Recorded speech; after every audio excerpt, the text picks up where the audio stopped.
There is a specific kind of torment reserved for the serious student of New Thought.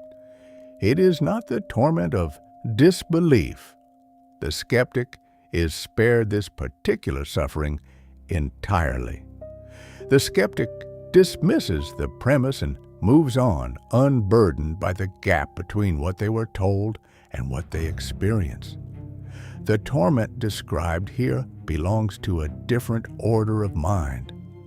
The believer who cannot feel what they believe. You have read that your mind is connected to an infinite supply. You have understood this proposition intellectually, traced its logic, accepted its architecture. You may have even had moments, brief, unmistakable, almost frightening, in their clarity, where you felt it as true, where the distance between you and abundance dissolved into something that felt like a natural state. And then the moment passed. The bank account remained unchanged. The conditions held. And you were left standing with a theory that worked perfectly in the mind and produced nothing outside of it. Wallace Wattles understood this torment precisely. He wrote directly to it, not with consolation, but with diagnosis.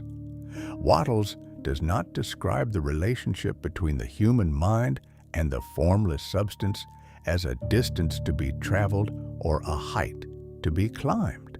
He does not frame access to infinite supply as a reward granted to those who have sufficiently proven themselves. His description is far more precise and far more disturbing in its implications. The relationship is that of a vault, full, already loaded, its combination already entered, its door already free in its frame. There is no poverty in the vault. There is no structural defect in the mechanism. The wealth that you have been told belongs to you by virtue of your connection to the formless is not a future possibility or a conditional promise. According to Wattles, it is a present fact. The vault is open. This is not an encouragement. This is a structural claim about the nature of mind and substance, and it demands a far more uncomfortable question than the question of whether wealth is possible. If the vault is already open, if the supply is already there, and the connection is already structural, then what explains the experience of lack? What explains the unchanged conditions, the persistent gap between what the mind has accepted as true and what the hands can hold? Wattles does not locate the answer in the vault. He does not locate it in the formless substance, which he describes as infinitely abundant and entirely indifferent to human worthiness. He locates it in the door itself, or rather, in something pressing against it from the inside, something specific, something identifiable, something that belongs entirely to the mind that is ostensibly seeking access. The vault is open, but you are holding the door shut with your own force, and you are doing so in ways that are largely invisible to you, because they present themselves as reasonable, as natural, as simply the honest recognition of how things are.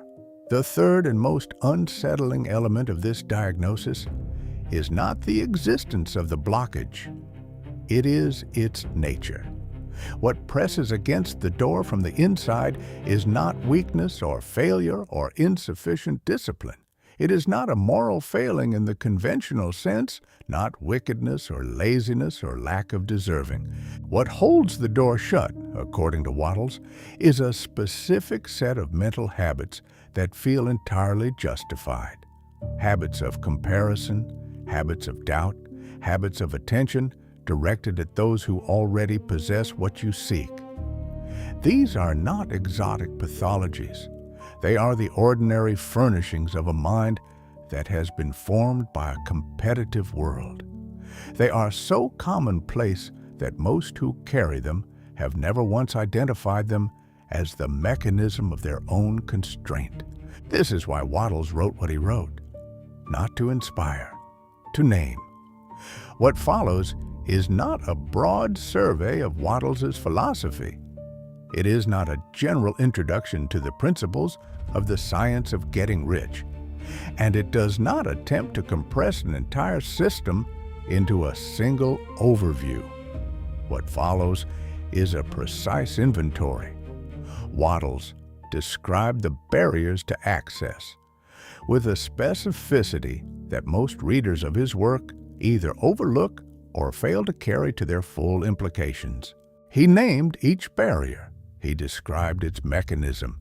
He prescribed its removal with the same precision a physician brings to a specific and diagnosable condition. We are going to follow that precision exactly, using his own language, tracing his own logic, applying the standard he himself set. The three barriers Wattles identifies will be named and examined in full. The mechanism by which each one generates the experience of lack, not as a moral punishment, but as a mechanical consequence of impressing a specific kind of thought upon the formless substance, will be made explicit. And the corrective that Wattles prescribes for each barrier will be delivered not as a general encouragement toward positivity, but as the exact inner movement he specifies, the precise reorientation of mental attention that dissolves the interference and restores what he calls harmony with the formless intelligence. Nothing in what follows will be vague. Wattles was not a vague writer. He deserves to be read with the same precision with which he wrote. One further thing must be said before the inventory begins. Wattles writes, at the opening of his central argument, that the process of getting rich is an exact science, like algebra or arithmetic. He means this without metaphor. He means that the relationship between thought and the formless substance operates according to fixed law, that the law does not bend for sentiment or circumstance, and that the student who understands the law and works in accordance with it will produce a specific result with the same certainty that a correctly constructed equation produces a specific answer. This is not a philosophy of hope. It is a physics of mind. The barriers we are about to examine are not obstacles to hope. They are violations of a precise law. And that is exactly why their removal produces results that have nothing to do with luck and everything to do with the restored operation of a law that was never suspended. Wallace Wattles opens the foundational argument of the science of getting rich not with an instruction, but with a declaration about the nature of reality. And the declaration is of a kind that, if received in its full force, does not permit the comfortable middle ground of intellectual agreement combined with practical inaction. He states that there is a thinking stuff from which all things are made, which in its original state permeates, penetrates, and fills the interspaces of the universe. This is not a poetic flourish. It is an ontological claim. The fundamental substance of all that exists is thinking substance, creative substance, substance that responds to the impressions made upon it by thought and produces corresponding forms in the world of material experience. Every object, every structure, every form that the senses can register has its origin in this formless substance and remains at its deepest level an expression of it. The implications of this opening claim are precise and non-negotiable. If all things are made from one thinking substance, then the human mind, which is itself a form of consciousness, a node within that same thinking substance, is not separate from the source of all wealth. It is not positioned at a distance from it, looking across a gap that must be bridged through effort, merit, or the accumulation of particular skills.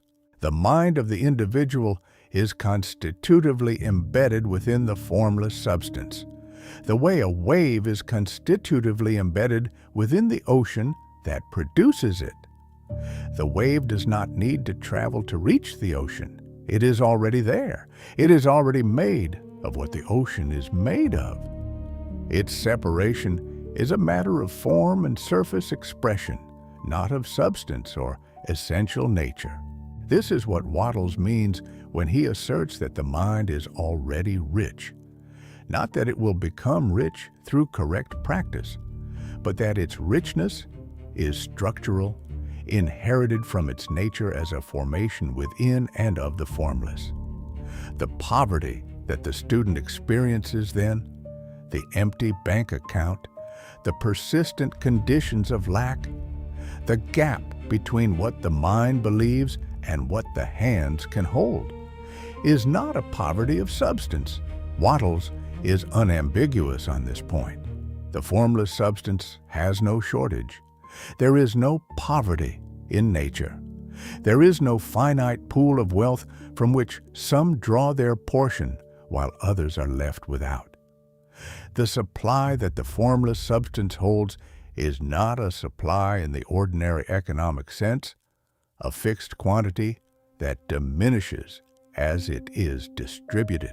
It is a creative supply. It does not diminish when drawn upon, because it does not distribute existing wealth, but generates new wealth in response to the specific impressions made upon it by thought.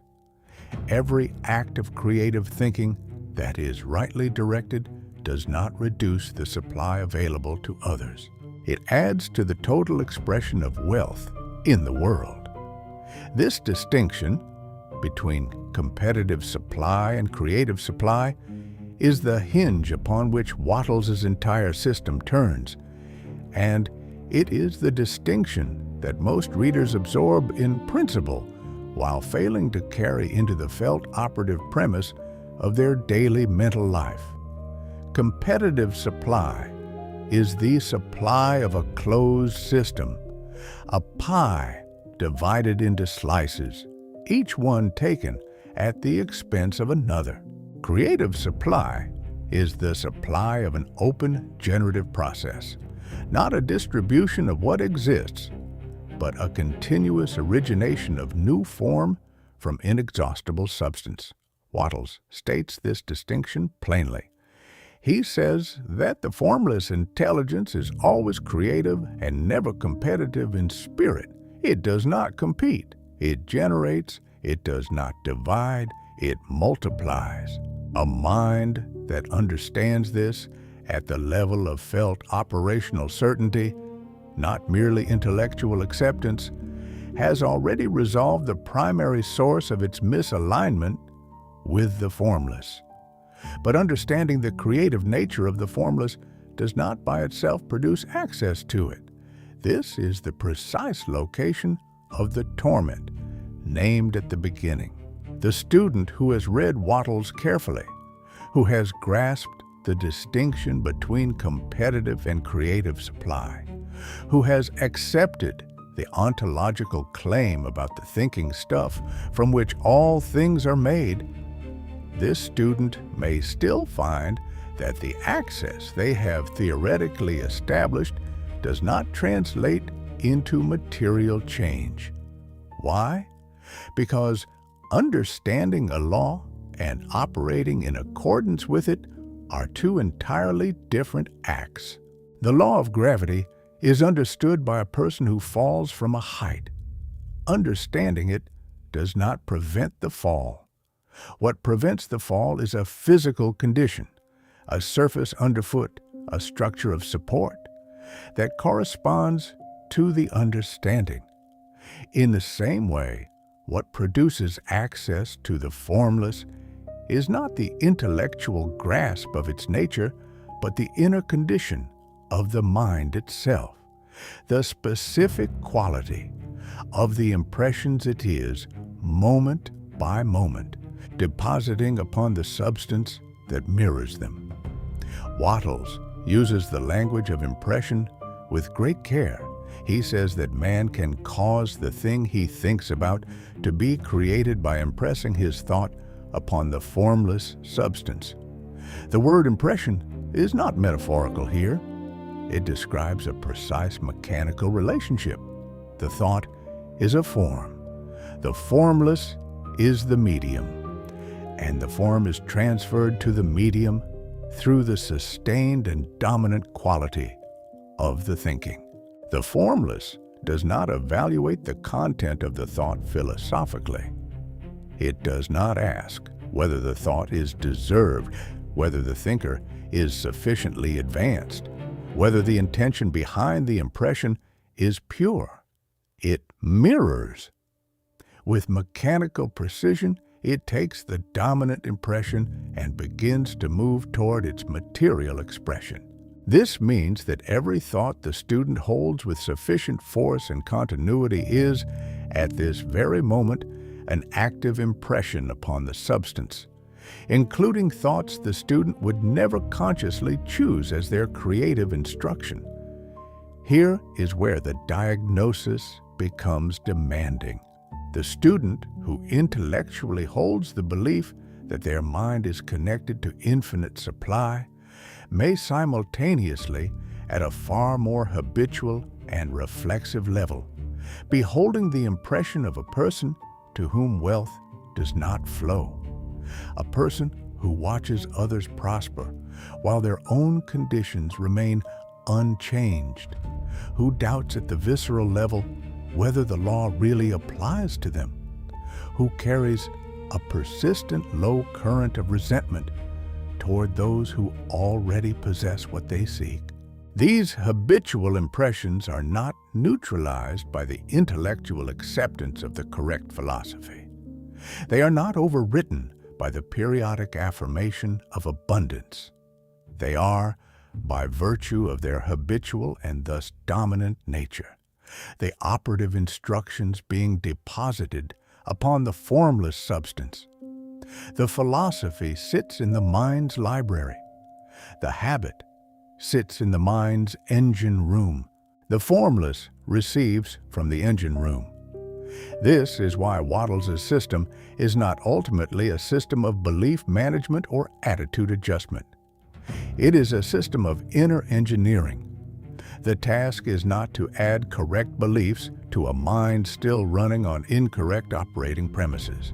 The task is to change the operating premises themselves, the habitual, automatic, felt orientations of the mind toward supply, toward others who possess wealth, toward the question of one's own access. Wattles' entire practical instruction is aimed at this single target, not what the student thinks about wealth when they sit down to think about it, but what the student's mind does with wealth as its automatic, default, unconscious orientation throughout the day.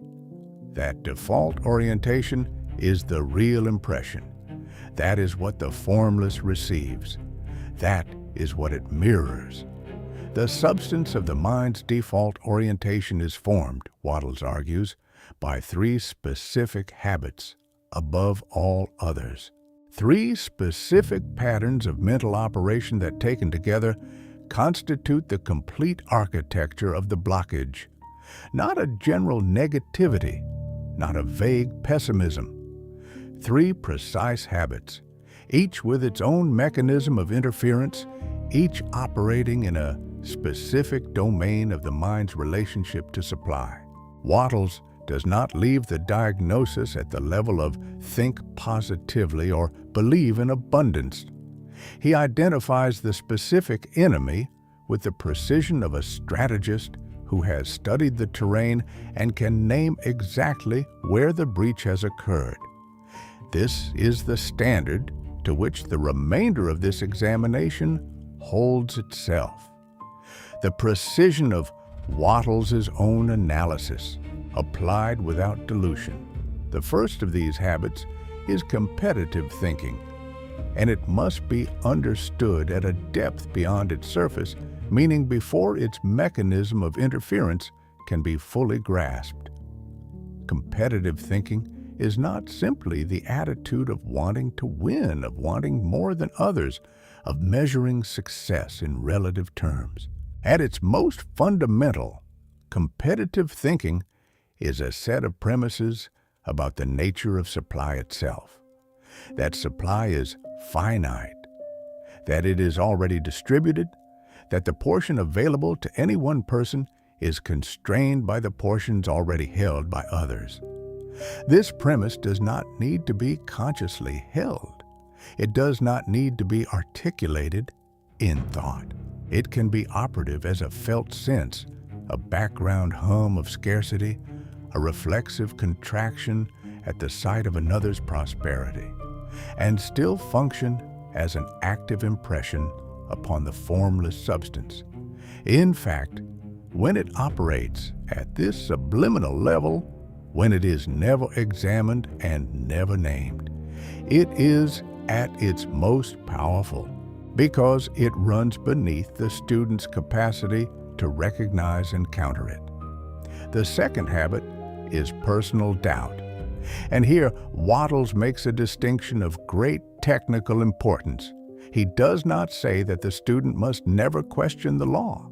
He does not demand a blind faith that refuses to examine the premises of the system. The doubt he identifies as destructive is of a different kind. It is the felt sense, held at the level of automatic response rather than conscious inquiry, that the law may operate for others but does not apply to the thinker personally. This is the doubt that says, yes, the formless substance responds to thought, but perhaps not to my thought. Yes, wealth flows to those who align themselves creatively. But perhaps I am, for some unnamed reason, an exception. This doubt is not philosophical. It is a direct impression of the image of a person who is excluded from the law's operation. The formless receives that impression and mirrors it with the same precision it applies to every other instruction. The third habit is resentment, and Wattles identifies this as perhaps the most self-defeating mental operation available to the student of his philosophy, for a reason that becomes immediately clear once the mechanism is examined. Resentment toward those who already possess wealth requires that the mind hold its attention with sustained negative force upon those who have what the thinker wants. The mind directed in resentment toward a wealthy person is, at the level of impression, making a sustained declaration. Wealth belongs there to them, and it does not belong here to me. The formless substance receives this impression of separation from wealth as its instruction. It mirrors the gap. The resentment does not diminish the wealthy person's supply. It confirms, through the operational logic of impression and reflection, the thinker's own condition of lack. It is, in the most precise sense, a continuous self-instruction to remain poor. Taken together, these three habits form a complete system of interference. They do not merely reduce the effectiveness of the student's practice. They reverse it. Each moment spent in competitive thought, in personal doubt, or in the directed energy of resentment is a moment in which the mind is actively impressing upon the formless substance a specific image of lack, and receiving, in the law's mechanical fidelity, a corresponding material reflection. The student who carries all three habits simultaneously while also attempting to practice the affirmation of abundance is not in a neutral position, waiting for the correct practice to eventually overcome the incorrect ones. They are engaged in an active contradiction, impressing two opposing images upon the same medium, and the medium, responsive to dominance, gives weight to whichever impression carries the greater habitual force. In most cases, the habits of a lifetime outweigh the practices of a week. What emerges from this analysis is a clarification of extraordinary practical importance. The work of accessing the wealth that Wattles says is already there. The work of restoring the open channel between the individual mind and the formless substance is not primarily the work of adding something new. It is not the construction of an elaborate practice of visualization, not the cultivation of a complex daily ritual of affirmation, not the acquisition of a particular set of beliefs through study and repetition. The work is primarily the work of removal. The removal of the three specific habits that constitute, individually and collectively, the interference pattern that blocks access to a supply that has not moved, that remains exactly where it was, that is as fully available now as it was before the interference began. The vault, to return to the image with which this began, has never been locked. The question that remains is what precisely keeps the door from opening. The logic that underlies Wattles' central claim that the mind is already rich, that the connection to infinite supply is structural and unbroken, is not a logic that rests on the authority of assertion or the appeal to subjective experience.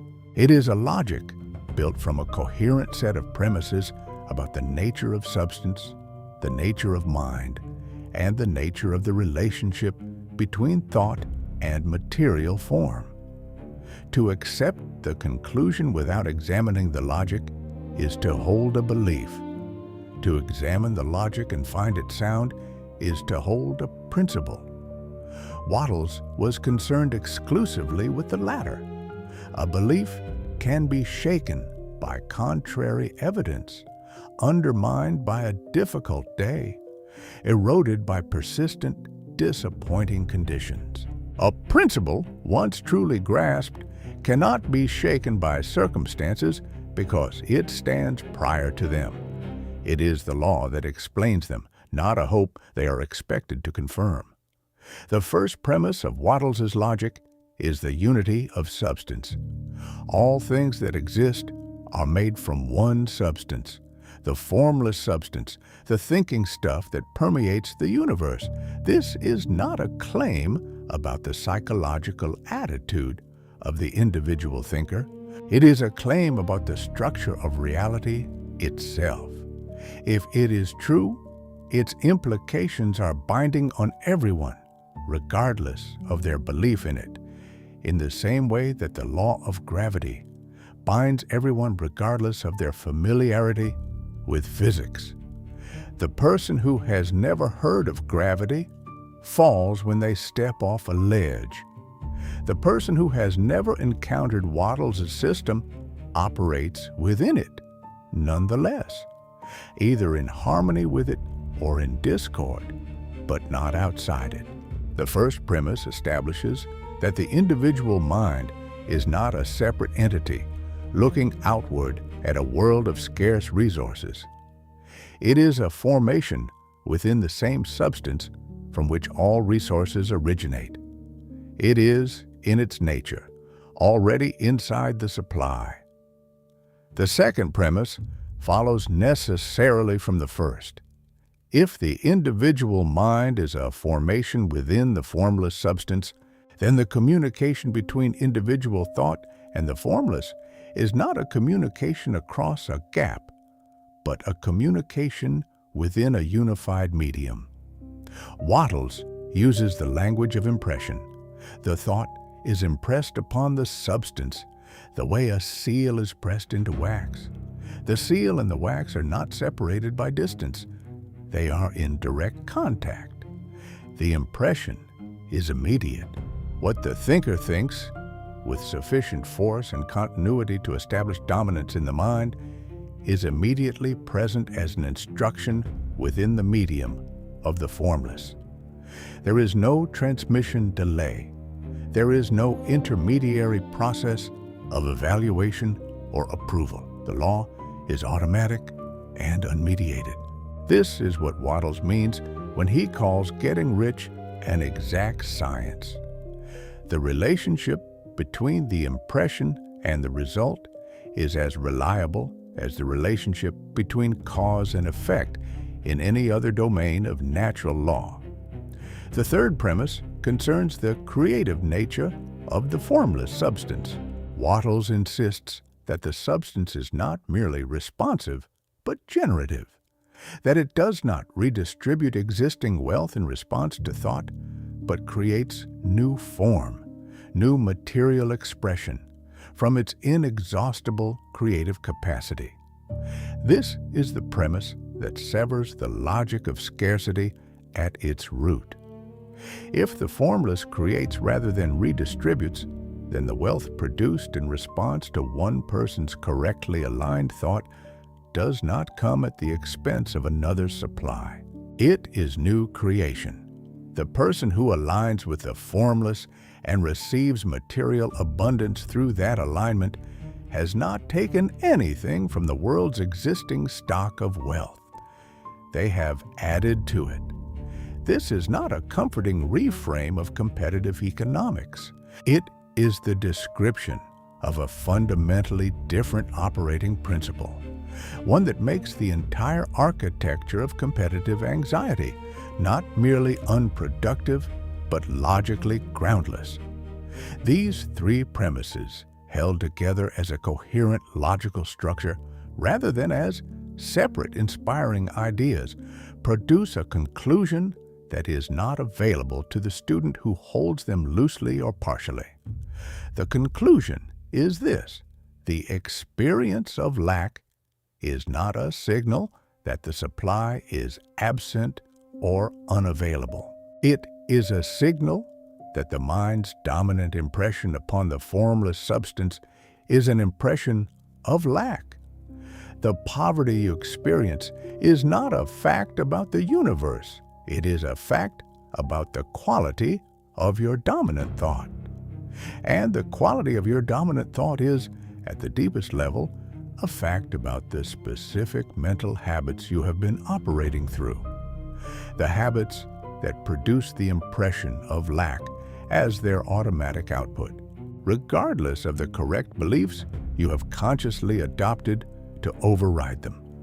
This is the point at which Wattles' logic arrives at a demand, not a suggestion, not an encouragement, but a precise demand of the student who claims to accept the system. If the premises are true, then the experience of lack is entirely a product of the student's own mental operation, not partially, not mostly, entirely. There is no external force maintaining the lack. There is no circumstance of the material world that has the power in Wattles' framework to override the law. The law is supreme. The formless substance creates in response to the dominant impression with mechanical precision. If the result is lack, the impression is lack.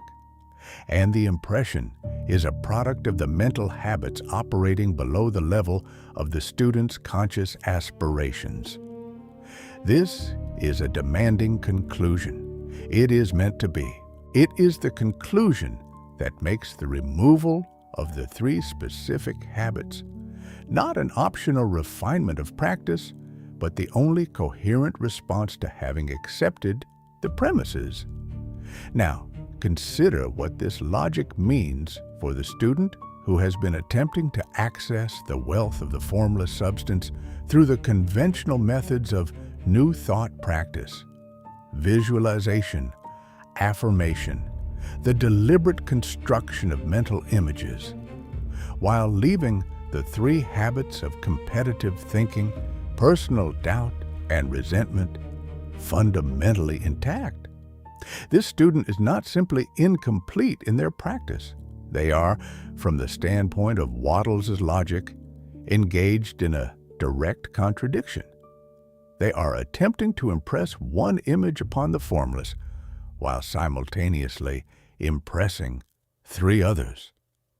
The formless does not adjudicate between these competing impressions on the basis of which one the student consciously endorses. It responds to the one that carries the greatest habitual force, the one that runs automatically, the one that requires no effort to maintain because it has been maintained for years. The conscious visualization lasts minutes. The competitive anxiety runs all day. The mathematics of dominance are not subtle. The deeper implication of this logic is one that most students never fully confront because it requires a form of intellectual honesty that is genuinely uncomfortable. Wattles' system does not permit the student to locate any portion of their lack in external circumstances while retaining the claim that they are practicing the science. The man born into poverty cannot blame his poverty on his origins once he has accepted the premises. The woman passed over for opportunity cannot attribute her condition to the unfairness of the system once she has accepted the premises. This is not a statement about social structures or their justice. It is a statement about the operational scope of the law, as Wattles defines it. The law does not recognize external conditions as independent forces capable of overriding the impression of the dominant thought. If external conditions persist unchanged, the dominant impression has not changed. That is the full severity of the diagnosis. There is, however, a precision in Wattles' argument that prevents this severity from collapsing into mere blame. He does not say that the student is consciously choosing lack. He does not say that the student is willfully maintaining the impressions of poverty. He says that the student is operating through mental habits that were formed by a competitive culture, reinforced by years of experience in a world that operates largely on competitive premises and therefore never consciously identified as the specific mechanism of the blockage. The habits are not chosen, they are inherited. But having inherited them is not the same as being bound by them, because the same law that makes them operative also makes their removal operative. The formless substance is as mechanical in its response to the impression of abundance as it is in its response to the impression of lack. Change the dominant impression, and the law, operating with its characteristic precision, changes the result. This is the architecture of Wattles' argument at its logical foundation. A universe made of one responsive creative substance, a mind that is structurally embedded within that substance and therefore in constant communication with it. A relationship of impression and reflection that operates with mechanical exactness regardless of the thinker's conscious intentions, and a specific set of mental habits that, through no malice and no extraordinary failure of character, generate the wrong impressions and therefore produce the experience of lack in a universe that contains no actual lack. The student who follows this argument to its full conclusion does not arrive at inspiration. They arrive at clarity. And clarity in this system is worth more than inspiration, because clarity identifies the precise thing that must change, while inspiration only produces the feeling that change is possible. The reverse side of this logic must now be stated with the same precision, because without it, the argument remains a diagnosis without a prescription.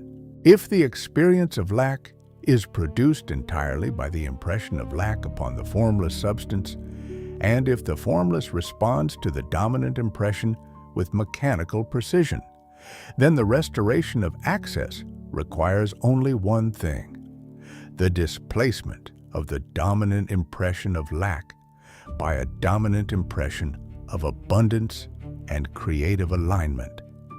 Not the addition of positive thoughts alongside the existing negative ones, not the periodic replacement of competitive fear with affirmations of plenty.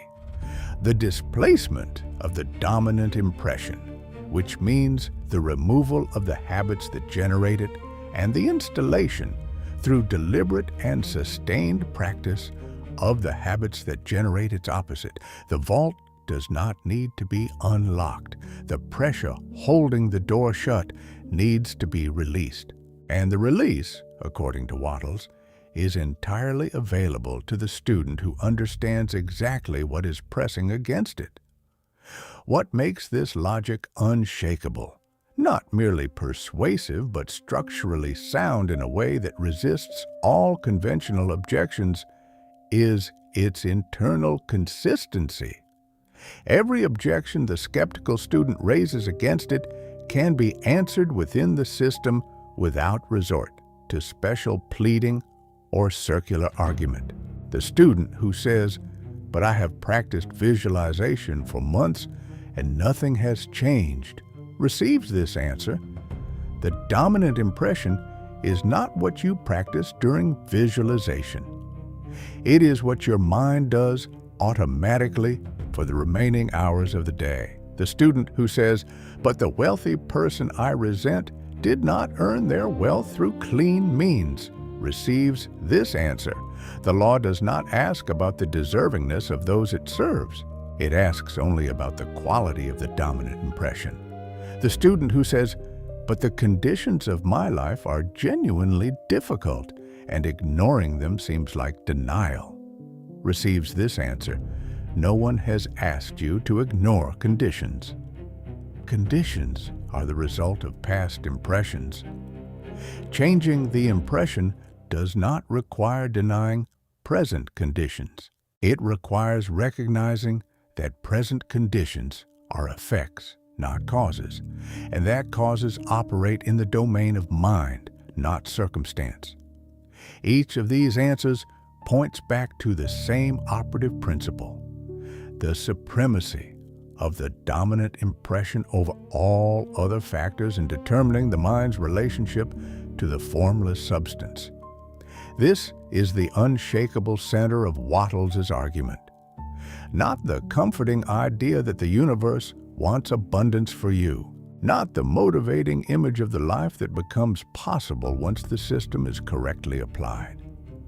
The cold, precise, mechanically operative fact that the formless substance reflects the dominant impression with the consistency of a law, and that the dominant impression, in most students, is shaped not by their aspirations, but by their habits. Aspirations are conscious, habits are structural. The law responds to structure. The student who truly receives this logic does not emerge inspired. They emerge sober, in the precise sense that sobriety entails the clear-eyed recognition of what is actually operating, stripped of the comfortable illusions that have previously made the gap between belief and result seem mysterious or unfair. There is nothing mysterious about the gap. There is nothing unfair about it. The law is operating exactly as it always has, responding to the dominant impression with perfect fidelity. The impression generating lack is running at a deeper level than the belief affirming abundance. That is the diagnosis. It is complete, it is precise, and it demands from the student who accepts it not emotional response but surgical action, the identification and removal of the specific habits generating the dominant impression of lack, which is precisely what the following examination provides. To arrive at this point in the argument and still feel uncertain about the logic, to acknowledge the premises, trace the implications, and still hold back from the conclusion, is itself a form of the second blocker. Personal doubt, operating at this fundamental level, says, yes, the argument is sound, but perhaps it is not quite applicable to me in my specific circumstances. This hesitation is not philosophical caution. It is the habit of self-exclusion, expressing itself in intellectual clothing. Wattles would identify it immediately. The argument is either sound or it is not. If it is sound, its implications are universal. The law does not issue exemptions. The man who stands before a sound argument and still feels unaddressed by it is not reasoning. He is experiencing in real time the second blocker in its most refined form. And that recognition, arriving without comfort, without reassurance, with only the cold precision of the diagnosis, is exactly the point at which the real work begins. Wattles names the competitive mind as the primary access blocker, and in doing so, he chooses a word, primary, that carries a specific weight within the logical architecture of his system. Not the most common blocker, not the most emotionally obvious one, but the first in order of causality, the one that establishes the foundational misalignment from which the others follow. Without the operating premise of competitive supply, personal doubt and resentment lose much of their generative force. With it, they are almost inevitable, because a mind that genuinely believes supply is finite will naturally doubt its own access to that limited supply, and will naturally direct negative attention toward those who already hold portions of it. The competitive mind is not one of three equal problems. It is the root condition from which the other two grow, and it must be understood at its root if the examination is to be worth anything. The precision Wattles brings to the description of the competitive mind is worth dwelling upon, because the common reading of his argument reduces it to something far simpler than what he actually wrote. The competitive mind, in the popular reading, is the attitude of the aggressive businessman who seeks to defeat rivals, who measures success in comparative terms, who celebrates another's loss as his own gain. This reading is not wrong, but it is incomplete in a way that makes the blocker invisible to the majority of students who do not identify with aggressive business competition. Wattles' description reaches beneath the surface attitude to the operative premise that generates it. And that operative premise is available to virtually everyone formed by a modern competitive culture, regardless of how cooperative or generous they believe themselves to be in their daily conduct. The operative premise of the competitive mind is the belief, held at the level of felt and automatic response, that wealth exists in a fixed total quantity, and that any portion of it held by one person is a portion unavailable to others. This belief does not require active articulation to function as a blocker. It functions through the reflexes it produces. The contraction felt at the news of another's financial success. The subtle discomfort of sitting with someone who earns far more. The unconscious comparison of circumstances that produces a felt sense of relative position in a hierarchy of access. These reflexes are so culturally normalized that they do not register as beliefs at all. They register as reality, as the honest recognition of how the world works, as the sensible acknowledgement of economic fact. And this is precisely why they constitute the primary blocker, not because they are powerful in isolation, but because they are invisible, because they operate as the unquestioned background of ordinary consciousness, rather than as identifiable positions that can be examined and revised. Wattles places the competitive mind in direct opposition to the formless intelligence by stating that the formless is always creative and never competitive in spirit. This opposition is not rhetorical. It describes an actual incompatibility. At the level of operating principle, the formless substance operates from infinite creative supply. It generates new form from inexhaustible substance. It does not distribute a fixed stock, and it is therefore entirely indifferent to the relative positions of individual recipients. A mind operating from competitive premises is, by definition, operating from a premise about supply that is directly contradicted by the nature of the formless itself. It is a mind attempting to align with an infinitely creative source while simultaneously holding the belief that the source is finite and contested. The misalignment is not subtle, it is total.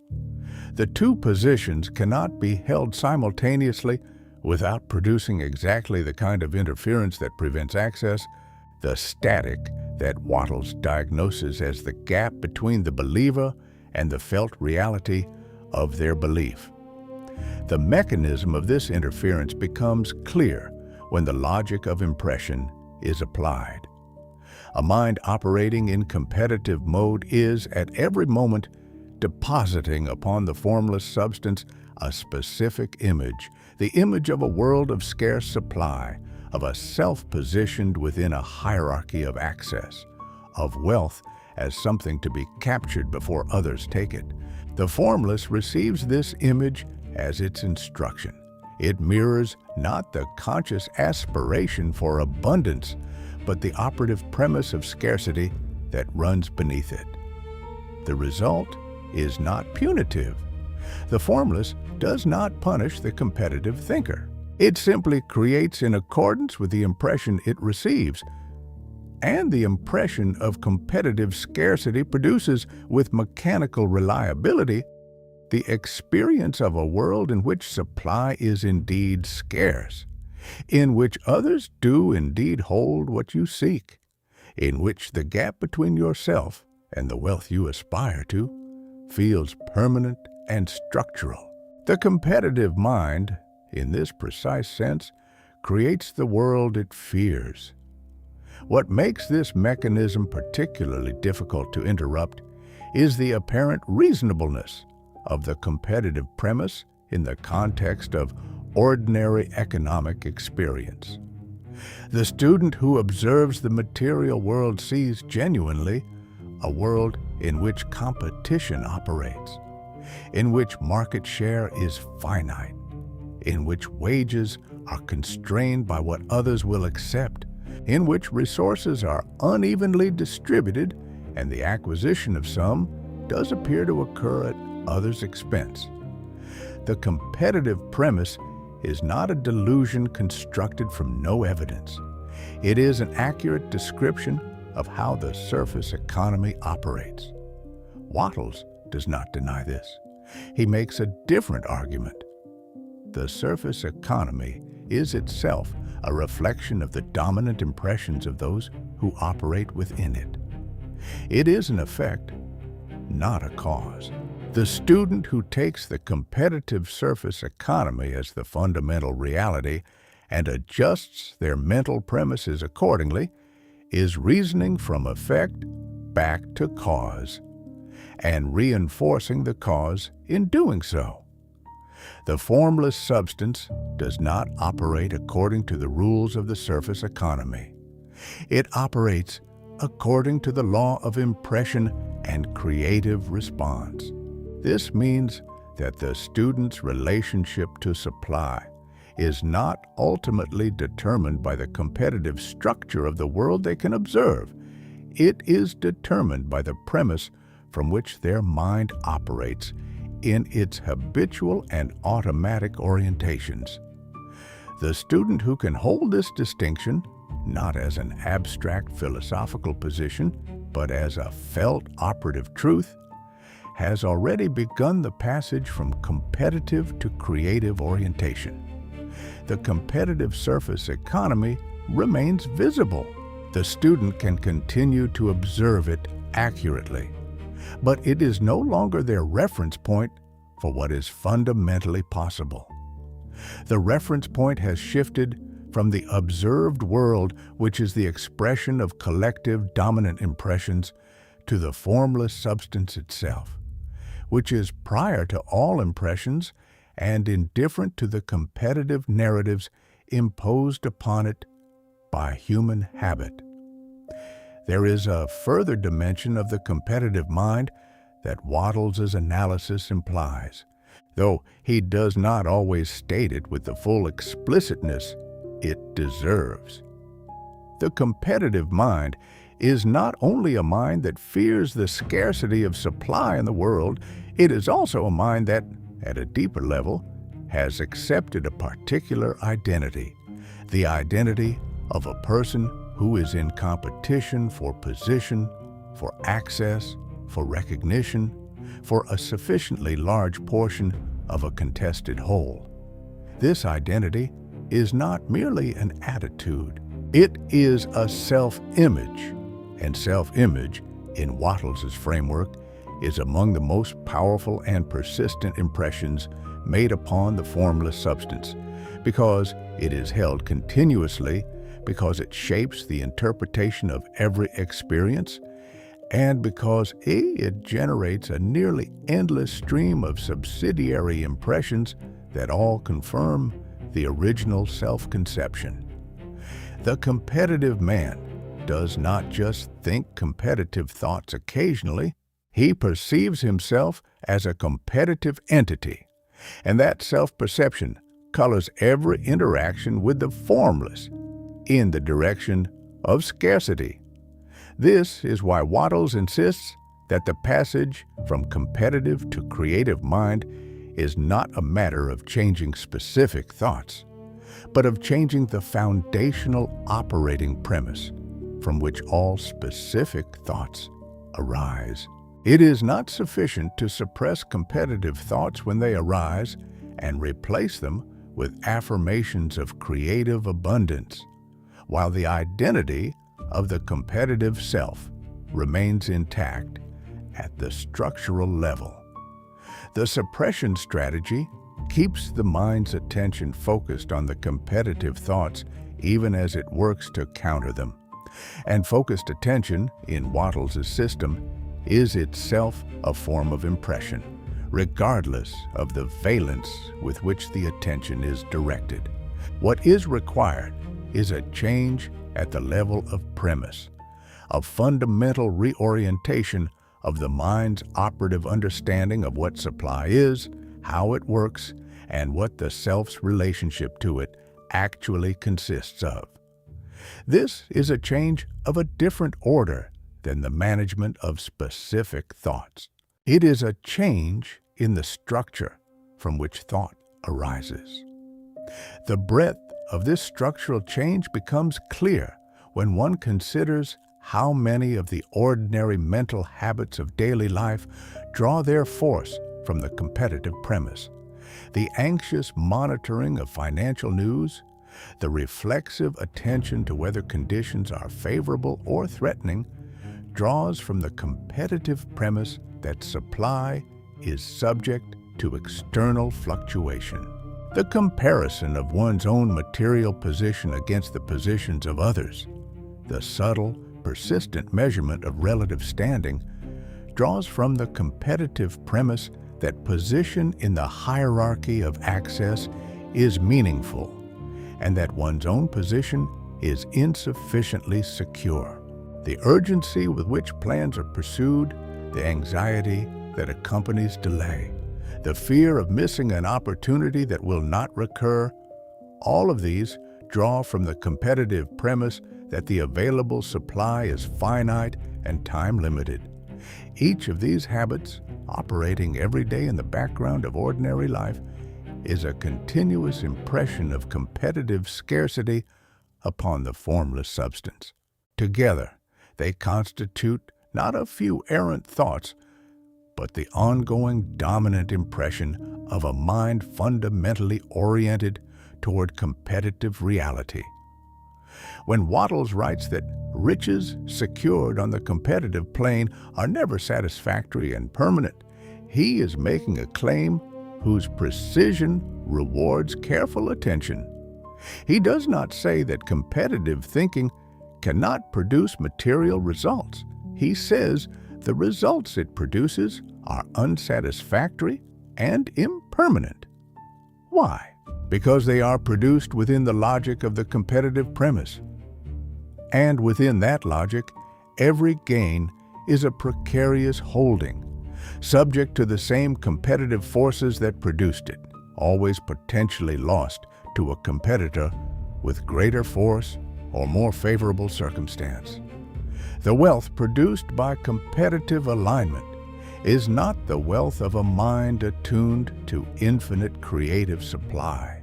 It is wealth extracted from a contested finite field, and it carries the anxiety of its extraction in its very nature. It does not feel like access to the formless. It feels like a temporary advantage in a game that is always already being replayed. This is not what Wattles describes as rich. This is a more refined form of the same poverty. Wattles' prescription is not the cultivation of detachment from wealth or the philosophical acceptance of whatever comes. It is the exact opposite, an increasing clarity and force of intention toward specific desired forms combined with a complete reorientation of the premise from which that intention operates.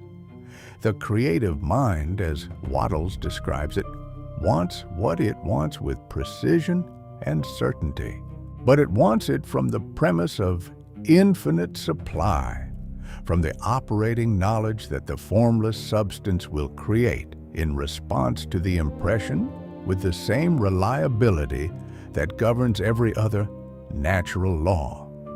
This combination, precise intention with creative premise, is the alignment that opens access. It is not a relaxed passivity dressed up in the language of trust.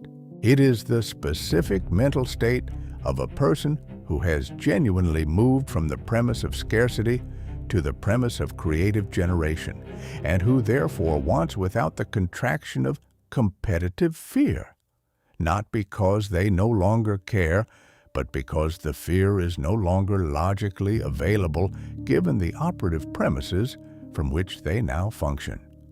The competitive mind, then, is the primary blocker, not only because it operates at the level of fundamental premise rather than specific thought, and not only because it generates the conditions for the two secondary blockers to take hold, but because it is the habit that most directly reproduces the misalignment between the individual mind and the formless intelligence that Wattles describes as the only obstacle to access.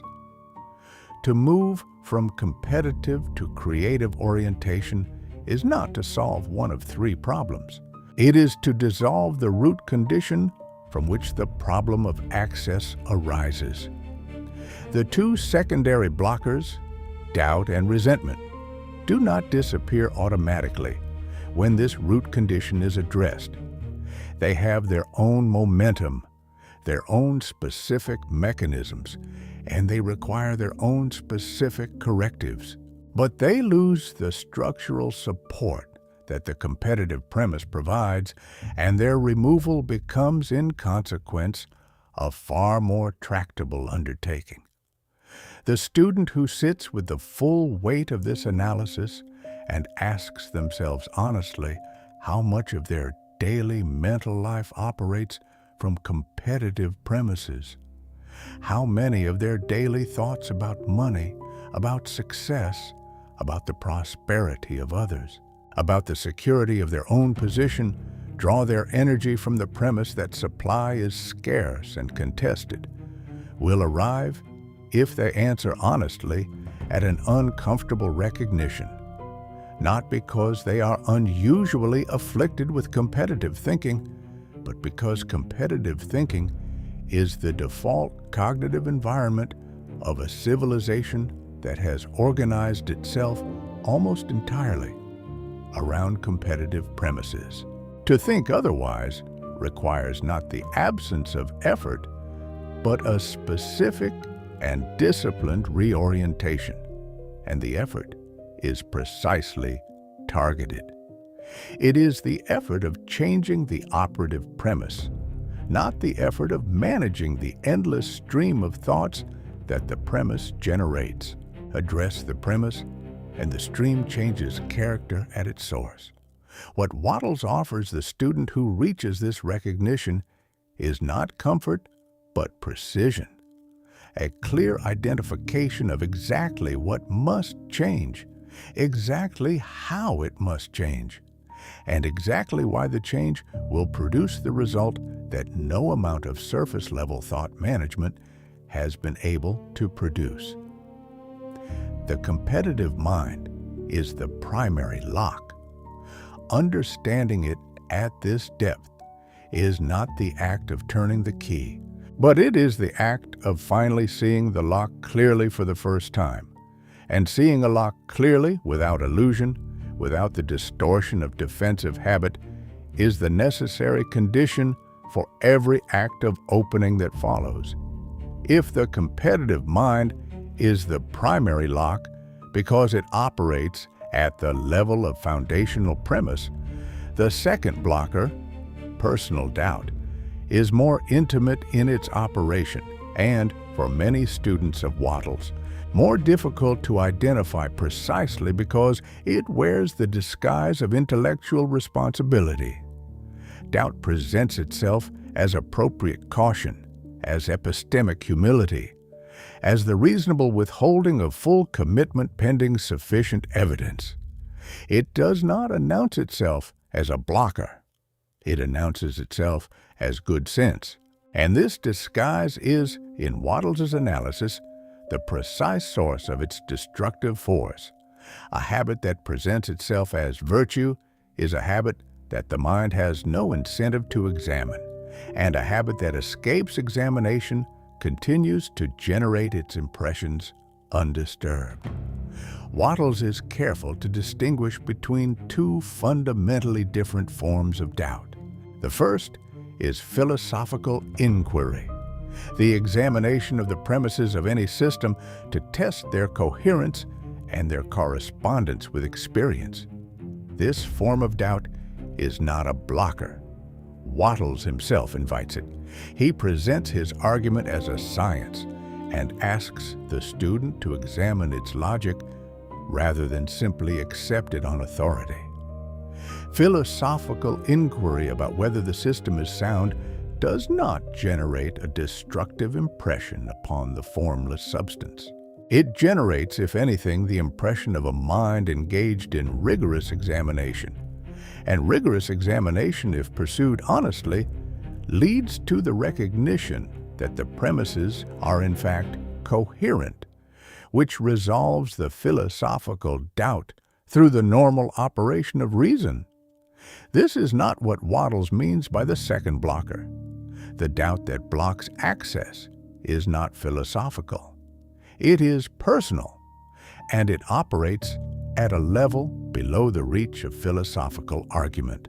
It is the felt sense, arising automatically at the visceral level rather than through conscious reasoning, that the law operates for others, but not for the specific thinker. It is the doubt that says, yes, the system is coherent. Yes, I accept the premises. Yes, I believe that thought impresses the formless and that the formless responds. And still, somehow, I am not the kind of person to whom this applies with full force. This doubt cannot be addressed by repeating the argument. The argument has already been accepted. What generates the doubt is not insufficient reasoning. What generates it is a deeply habitual self-image that positions the thinker as someone who is, in some unnamed and difficult to articulate way, standing just outside the full reach of the law. The mechanism of this doubt, as an impression upon the formless substance, is precisely the same as the mechanism of competitive thinking, and it produces an analogous result by a slightly different route. When the competitive mind impresses upon the formless the image of a world of finite supply, the formless mirrors a world in which supply is experienced as finite and contested. When the personally doubting mind impresses upon the formless the image of a person to whom the law does not fully apply, the formless mirrors a person to whom the law does not fully apply. The reflection is exact. The doubt is not merely a feeling.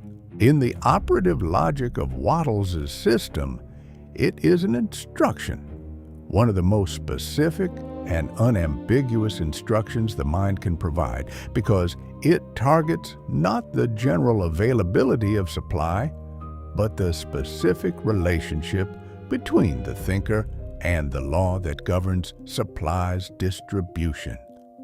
It is a direct statement made continuously in the habitual background of mental life that the self is an exception to the law's operation, and the law, being mechanical and indifferent, mirrors that exception faithfully. What produces this self-exclusionary doubt in the first place is worth examining, because understanding its origin is part of understanding its removal. Personal doubt about one's access to the law does not typically arise from pure philosophical skepticism. It arises from the accumulated weight of experience with conditions that appear to contradict the promise of the law. The long history of practices applied without the expected results, the cycle of hope and disappointment, the growing pattern of evidence that suggests, at the experiential level, that the law works for others more readily than it works for the thinker.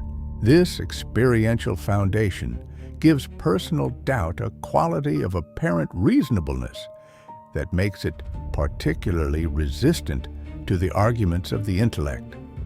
The student who says, "I have been practicing for 2 years and nothing has materially changed," is not being irrational.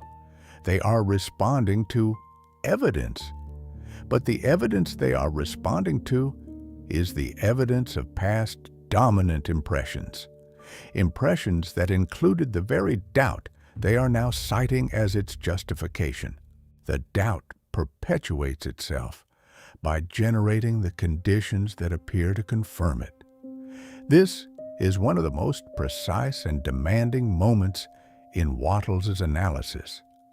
The recognition that personal doubt is self-confirming in exactly the way that creative confidence is self-confirming, and that the only exit from the cycle of doubt, confirmed by experience, is not the accumulation of better experience, which is impossible while the doubt remains the dominant impression, but the deliberate and sustained replacement of the doubt impression with a different operative premise before the external evidence has changed. This is the moment at which the student's commitment to the logic of the system is tested most severely, because the system demands that the inner change precede and produce the outer change, not follow it. The student who waits for the external conditions to improve before releasing the personal doubt has inverted the causal sequence entirely. They are waiting for the effect to produce the cause. The law does not operate in that direction. Wattles' prescription for personal doubt is specific, and it must be received with the same precision with which it is offered. He does not say, "Think more positively about yourself." He does not say, "Build your confidence through the accumulation of small successes." He does not say, "Repeat affirmations of your worthiness until the doubt is overcome by frequency." Each of these approaches keeps the self and the question of the self-sufficiency at the center of the mental operation, which is precisely where the doubt lives and from which it draws its force. The prescription, rather, is to remove the self from the equation entirely, to redirect the mind's attention away from the question of whether supply is coming to the thinker specifically and toward the nature of the supply itself. Think about the formless substance. Think about its impersonal mechanical responsiveness to the dominant impression. Think about the fact that the law does not evaluate the worthiness of the thinker. Think about its mathematical precision. The impression of abundance produces abundance with the same indifference to personal history that the impression of lack produces lack. The shift this prescription produces is subtle in form but profound in consequence. Instead of the mind asking, "Will this work for me?" a question that keeps the self, with all its accumulated doubt, as the central variable, the mind turns to the law itself and asks, "What does this law do with an impression of abundance?" And the answer, traced through the logic of the system, is unambiguous. It mirrors abundance with mechanical precision, regardless of the thinker's personal history, regardless of previous results, regardless of the accumulated weight of disappointing experience. The law is indifferent to biography. It responds to the current dominant impression. The student who genuinely receives this, not as encouragement, but as the statement of a law whose operation is as indifferent to personal history as the law of chemical combination, finds that the doubt has lost its most essential support. The premise that the self is a relevant variable in determining whether the law will operate. The third blocker, resentment, is in certain respects the most immediately identifiable of the three. Yet it is also the most persistently maintained because it feeds on a form of moral logic that makes its continuation feel justified. Resentment toward those who possess wealth does not generally present itself to the mind as a destructive habit. It presents itself as a natural response to genuine injustice, as the appropriate recognition of unfairly distributed advantage, as the honest acknowledgement of a moral imbalance in the world. The student who resents the wealthy does not usually experience that resentment as a violation of creative law. They experience it as integrity, as the refusal to accept, without protest, conditions they regard as unjust. And this is precisely what makes resentment the most self-defeating of the three blockers in Wattles' analysis. It is the habit most thoroughly insulated against examination by the moral conviction that accompanies it. Wattles' analysis of resentment is devastating in its precision and entirely indifferent to the question of whether the resentment is morally justified. The question of whether the wealthy person deserved their wealth, whether it was fairly obtained, whether the conditions that produced it were just. None of this is relevant to the mechanism Wattles describes. What is relevant is the quality of the impression generated by resentment upon the formless substance. And that quality is singular and unmistakable. Resentment requires the sustained direction of negative attention toward a person who has what the thinker wants. And that sustained attention deposits, moment by moment, the impression of a person whose relationship to wealth is one of separation and antagonism. The formless receives this impression and mirrors it, not because it is punishing the resentment, because it is doing what it always does, reflecting the dominant impression with mechanical fidelity. The student who spends significant mental energy in resentment of the wealthy is providing the formless with continuously updated, emotionally charged confirmation that wealth belongs to others and not to them. The particular self-defeating quality of resentment that Wattles emphasizes is worth examining in its full force.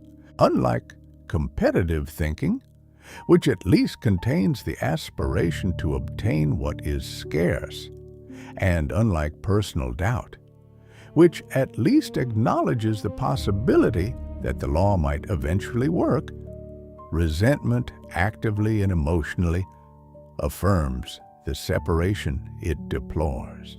It takes the very fact of another's wealth, which Wattles describes as proof of the law's operation, as direct evidence that the formless does indeed respond to the impression of creative abundance, and converts it into an occasion for confirming one's own exclusion from that operation.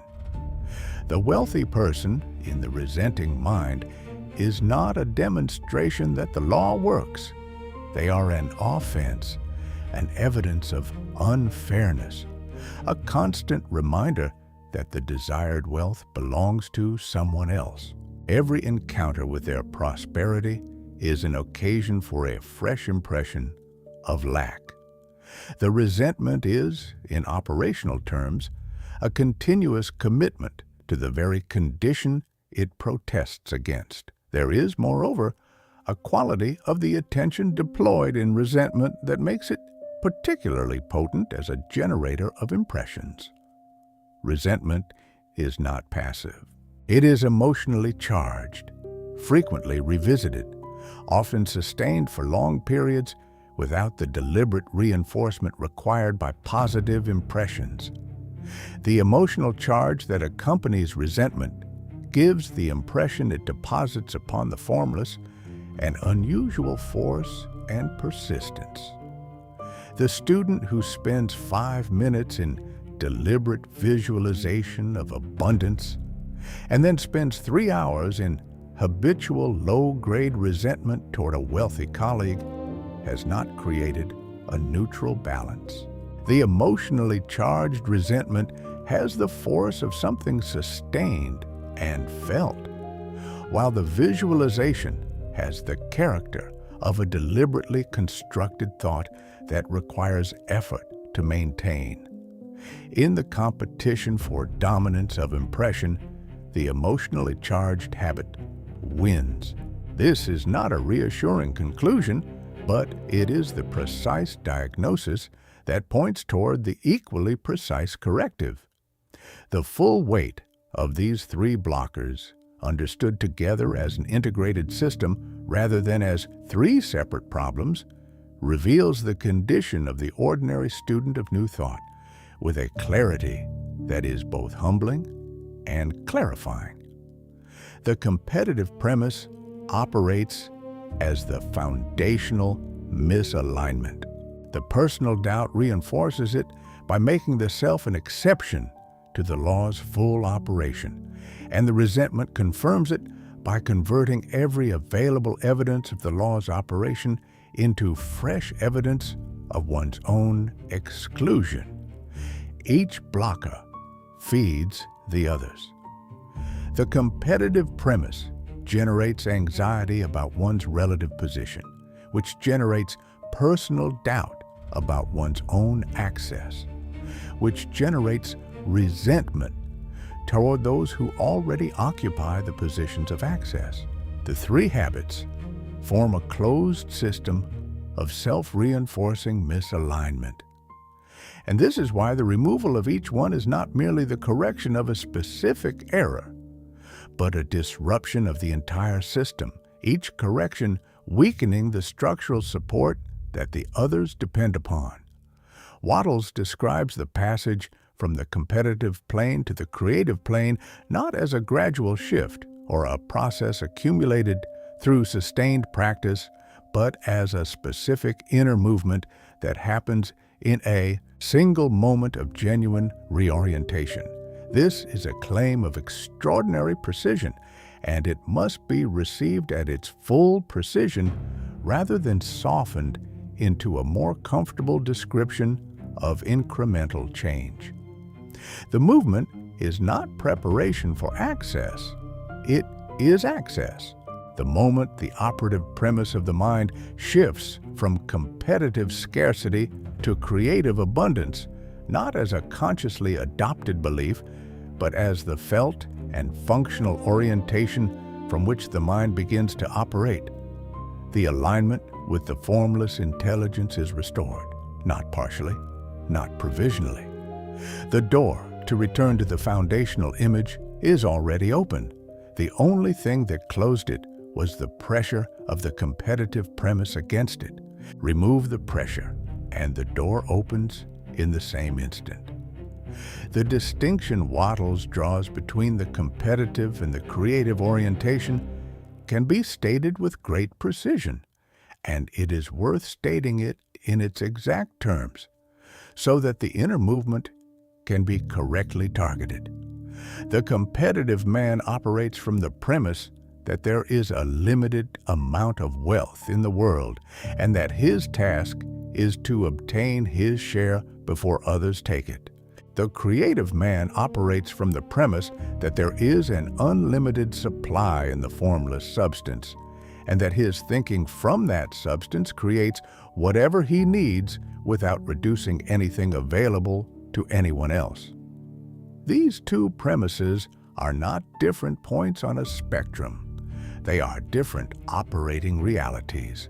The competitive premise generates an entire world, a world of scarcity, competition, urgency, and the anxious monitoring of relative position. The creative premise generates a different world, a world of inexhaustible supply, of wealth produced through the alignment of mind with the formless, of the other person's prosperity as entirely irrelevant to one's own. Neither world is simply chosen as an attitude. Each is constructed moment by moment through the habitual operation of the dominant premise. The fact that the passage from competitive to creative is a single inner movement rather than a gradual process does not mean it is a simple one. Simplicity and ease are not the same thing. The movement is simple in its form. It is a change in the operative premise, a shift in the foundational orientation from which all specific thoughts arise.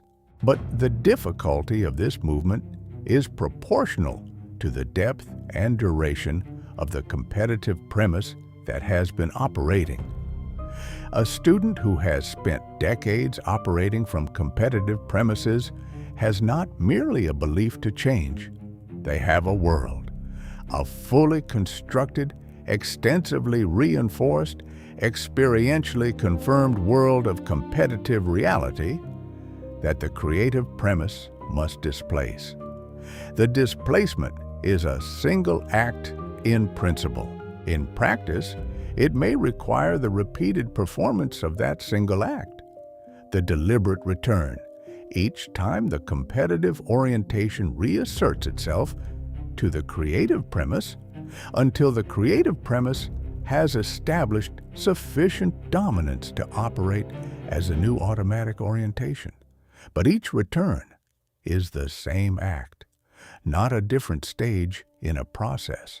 The same act of reorientation, performed until it becomes structural.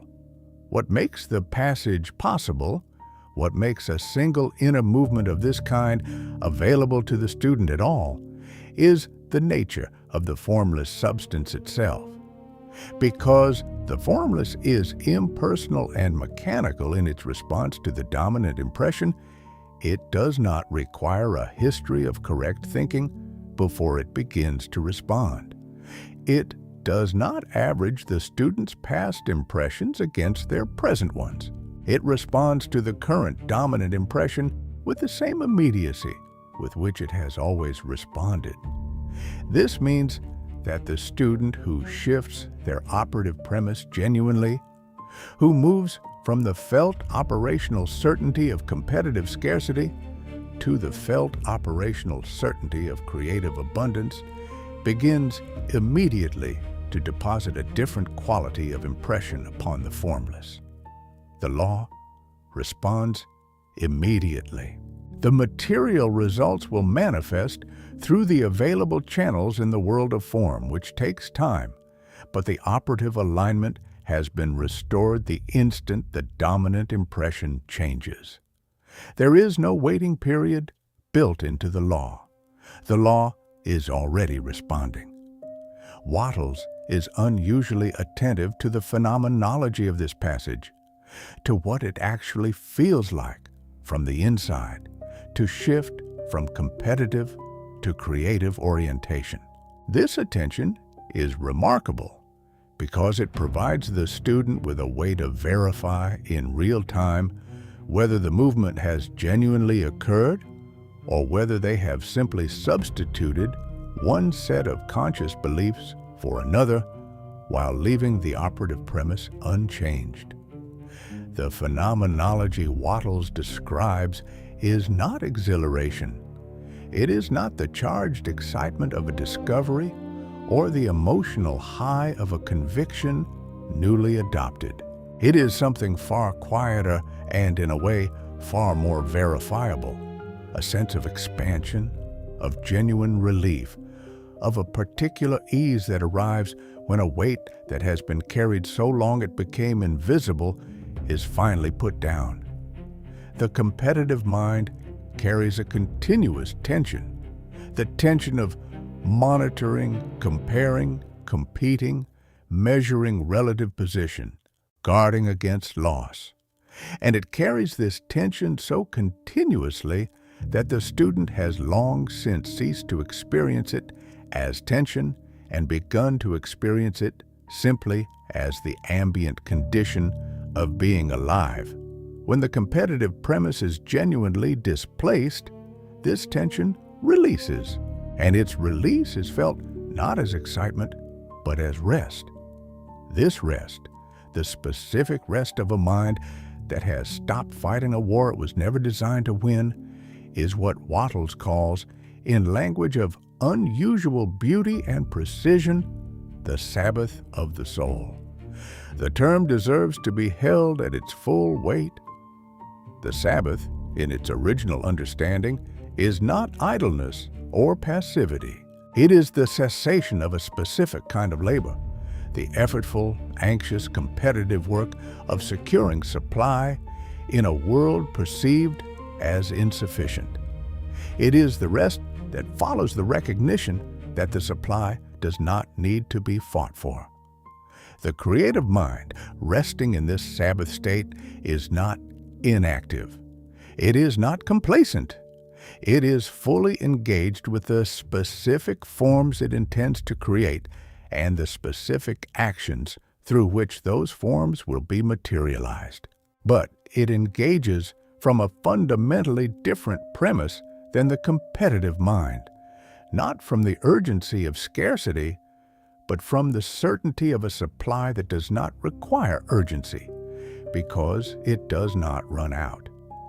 The Sabbath of the soul is not a permanent achievement that, once attained, requires no maintenance. It is a state that must be actively inhabited, returned to, each time the competitive premise reasserts itself, through the deliberate act of reorientation that constitutes the passage. Wattles is clear that man can remain upon the creative plane only by uniting himself with the formless intelligence through a specific inner discipline. The discipline is not difficult in the sense of requiring great effort or complex technique, but it is constant in the sense of requiring continuous vigilance against the automatic reassertion of the competitive habits formed by years of operating within a competitive culture.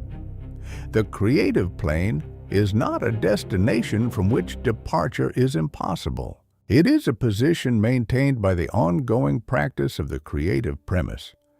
And the most important maintenance practice Wattles identifies is gratitude. Gratitude, in Wattles' system, is not an attitude of appreciation for existing blessings. It is a precise technical operation, the specific mental act that unifies the mind of the individual with the intelligence of the formless substance. He states this with unusual directness. Gratitude unifies the mind of man with the intelligence of substance, so that man's thoughts are received by the formless. The mechanism is not emotional. Gratitude, properly directed, is the act of acknowledging the creative supply as real, as already operative, as already at work, in the thinker's favor. It is, in the language of impression, the deliberate depositing upon the formless of an image of a person who is already in receipt of the supply, already within the field of the law's operation, already positioned as a recipient rather than a supplicant. The formless receives this impression and mirrors it. Gratitude is not a feeling that follows good fortune. In Wattles' system, it is a cause that precedes it. The relationship between the passage from competitive to creative mind and the practice of gratitude is one of mutual reinforcement. The movement into the creative premise creates the initial condition for genuine gratitude, because gratitude toward the formless for its inexhaustible creative supply requires, as its operative premise, the belief that the supply exists and is accessible. A mind in competitive orientation cannot sustain genuine gratitude toward an infinite supply it does not operatively believe in. A mind that has genuinely crossed into creative orientation finds gratitude not as an effort, but as the natural expression of the premise it now inhabits. And that gratitude, in turn, reinforces the creative orientation by continuously providing the formless with the impression of alignment, of receipt, of a mind that is functioning within the law rather than against it. The two practices become a single state, the Sabbath of the soul, inhabited through the mutual operation of creative premise and its natural expression in gratitude.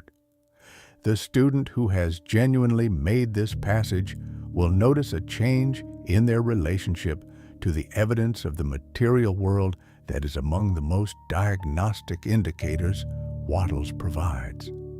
The mind in competitive orientation uses evidence of existing conditions as confirmation of its operating premise.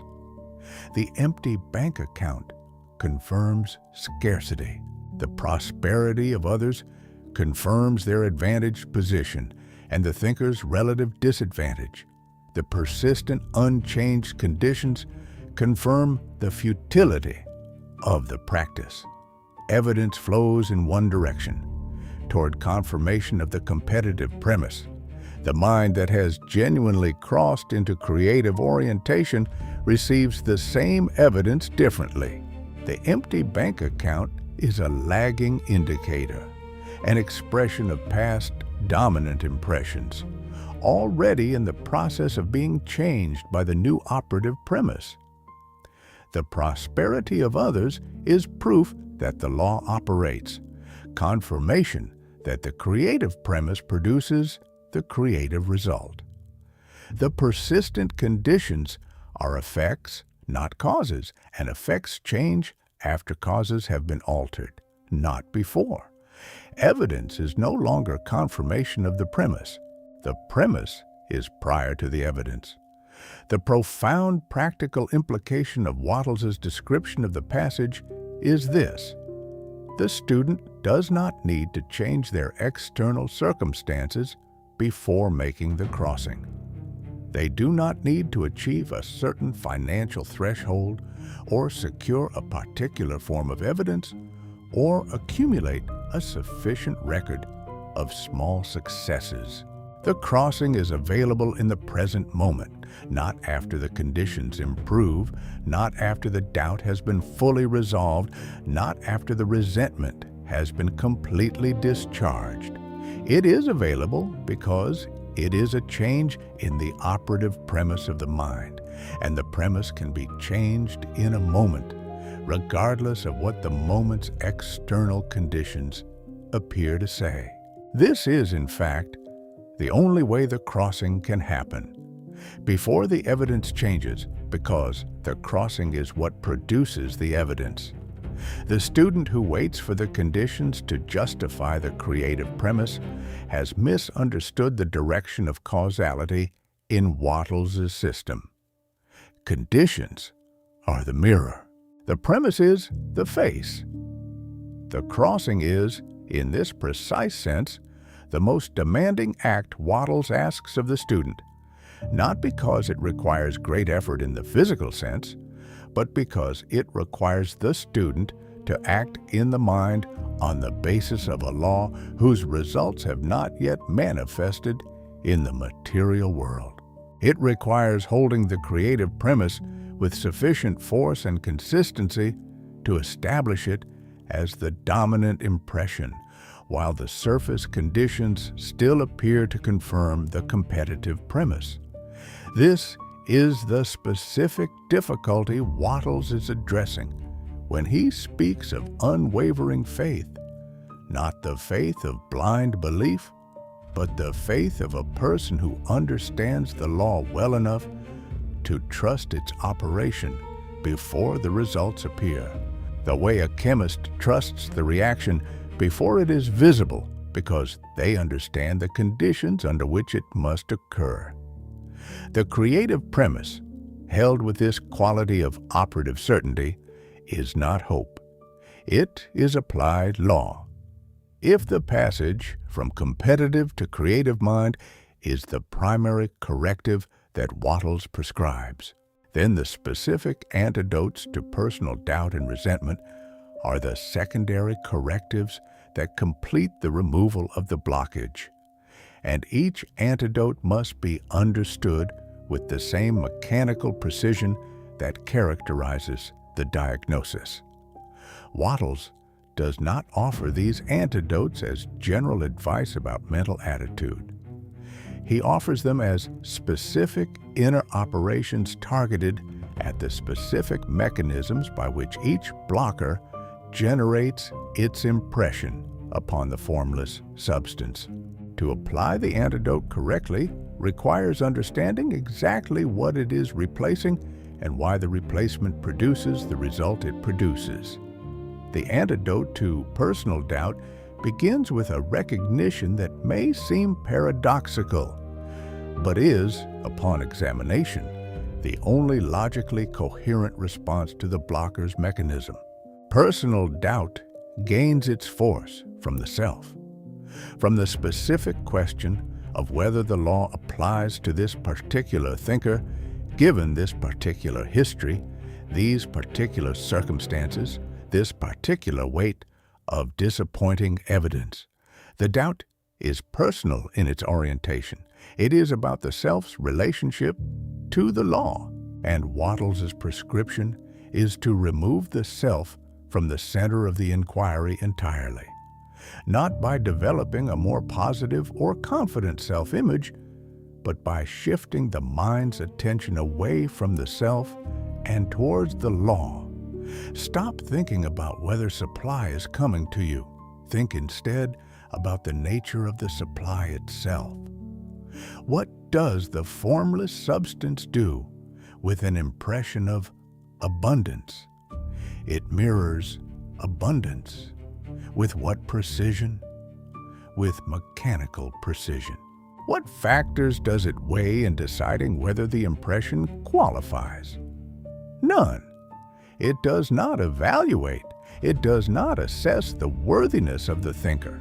It does not review the thinker's history or consider the weight of evidence from previous experience. It receives the dominant impression and creates in accordance with it, the way a camera receives light and produces an image, without opinion, without memory of previous sessions, without preference for one thinker over another. This is the nature of the law. This is what Wattles means when he says that getting rich is an exact science. The law does not have favorites. It has mechanics, and the mechanics are entirely indifferent to the specific history or self-image of the person who is, at this moment, providing it with an impression. The student who genuinely receives this, not as reassurance but as the statement of an impersonal operational fact, finds that the personal doubt has lost its functional support. The doubt required is its operative premise, the belief that the self is a relevant variable, that there is something about this particular self that might exclude it from the law's full operation. Once the impersonal mechanics of the law are genuinely grasped, the self's relevance is removed from the equation. The law does not care about the self. It responds to the impression. The question shifts from, "Will this work for me?" to, "What impression am I currently providing?" And the second question is one the student can actually answer and act upon in the present moment, without reference to history, without the weight of accumulated doubt, without the need for external confirmation. It is a question about the current operative state of the mind, a state that is, at every moment, fully within the mind's power to observe and adjust. The replacement of personal doubt with impersonal confidence in the law's mechanics is not, however, a static achievement. Like the creative premise itself, it is a position that must be continuously maintained against the natural reassertion of the habitual doubt. The doubt has years of experiential reinforcement behind it. The impersonal confidence in the law is newly established and requires deliberate maintenance until it has achieved sufficient habitual force to operate automatically.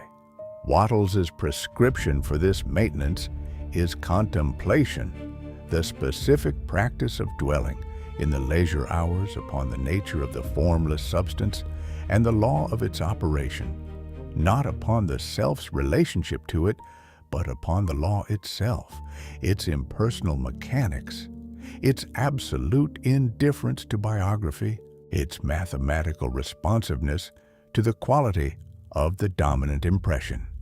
This contemplation does not produce enthusiasm about personal prospects. It produces something more durable, the operational certainty of a person who understands a law, and therefore trusts its operation without requiring the reassurance of preliminary results. The antidote to resentment begins at a different point than the antidote to doubt, because the mechanism of resentment's blockage is different. Resentment does not question the law's operation for the self specifically.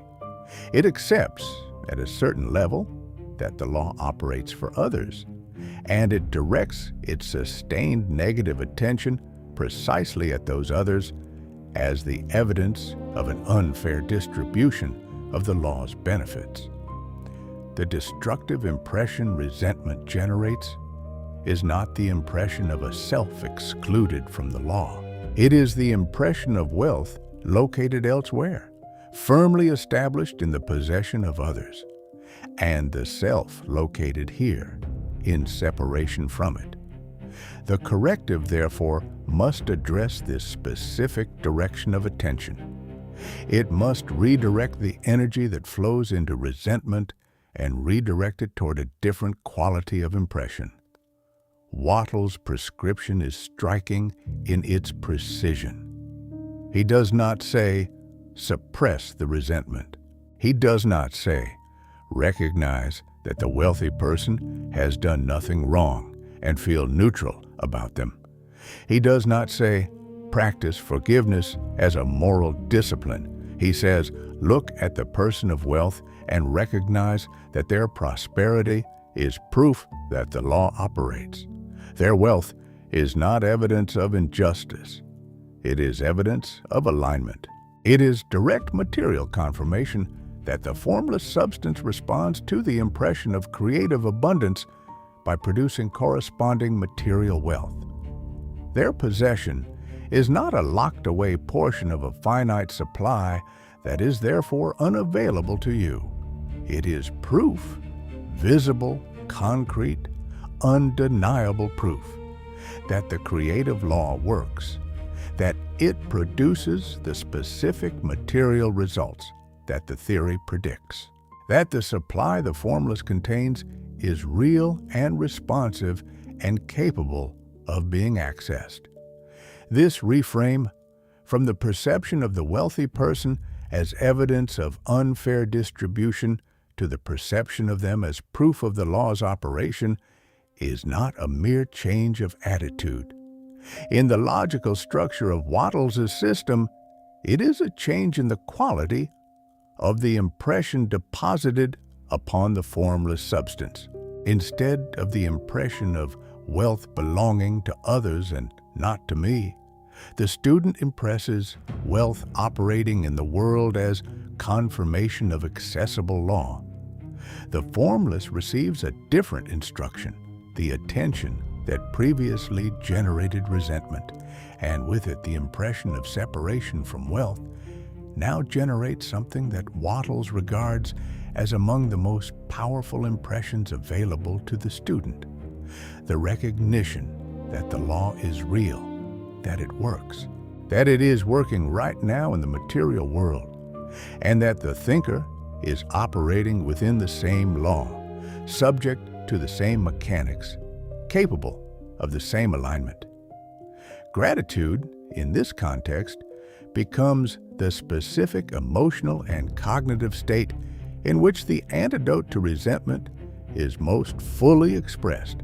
When Wattles speaks of gratitude toward the formless and toward the evidence of its operation in the world, he is prescribing precisely this quality of attention: the sustained, deliberate recognition that every expression of wealth in the world, every prosperous person, every thriving business, every material abundance visible in the environment, is evidence that the law is operative, that creative supply is real, and that the same mechanics that produce those results are available to the thinker through the same means. Gratitude directed at the evidence of the law's operation does several things simultaneously. It removes the impression of separation that resentment generated. It produces the impression of a thinker who recognizes themselves as operating within the same law. And it reinforces the creative premise that the supply is inexhaustible and that another's possession does not diminish the thinker's access. It is, in every meaningful sense, the exact inversion of resentment, applied to the same evidence to produce the opposite impression.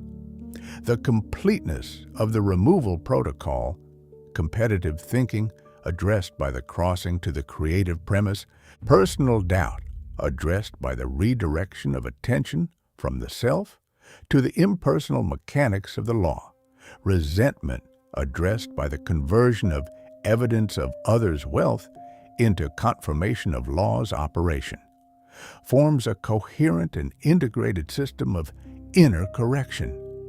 Each element of the protocol is targeted at the specific mechanism of a specific blocker. None of the three correctives is a general practice of positive thinking.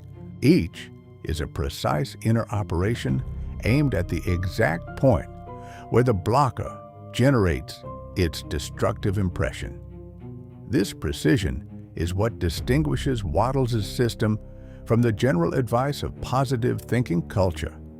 And it is the precision that explains why, when the system is applied correctly, it produces results that general positive thinking does not.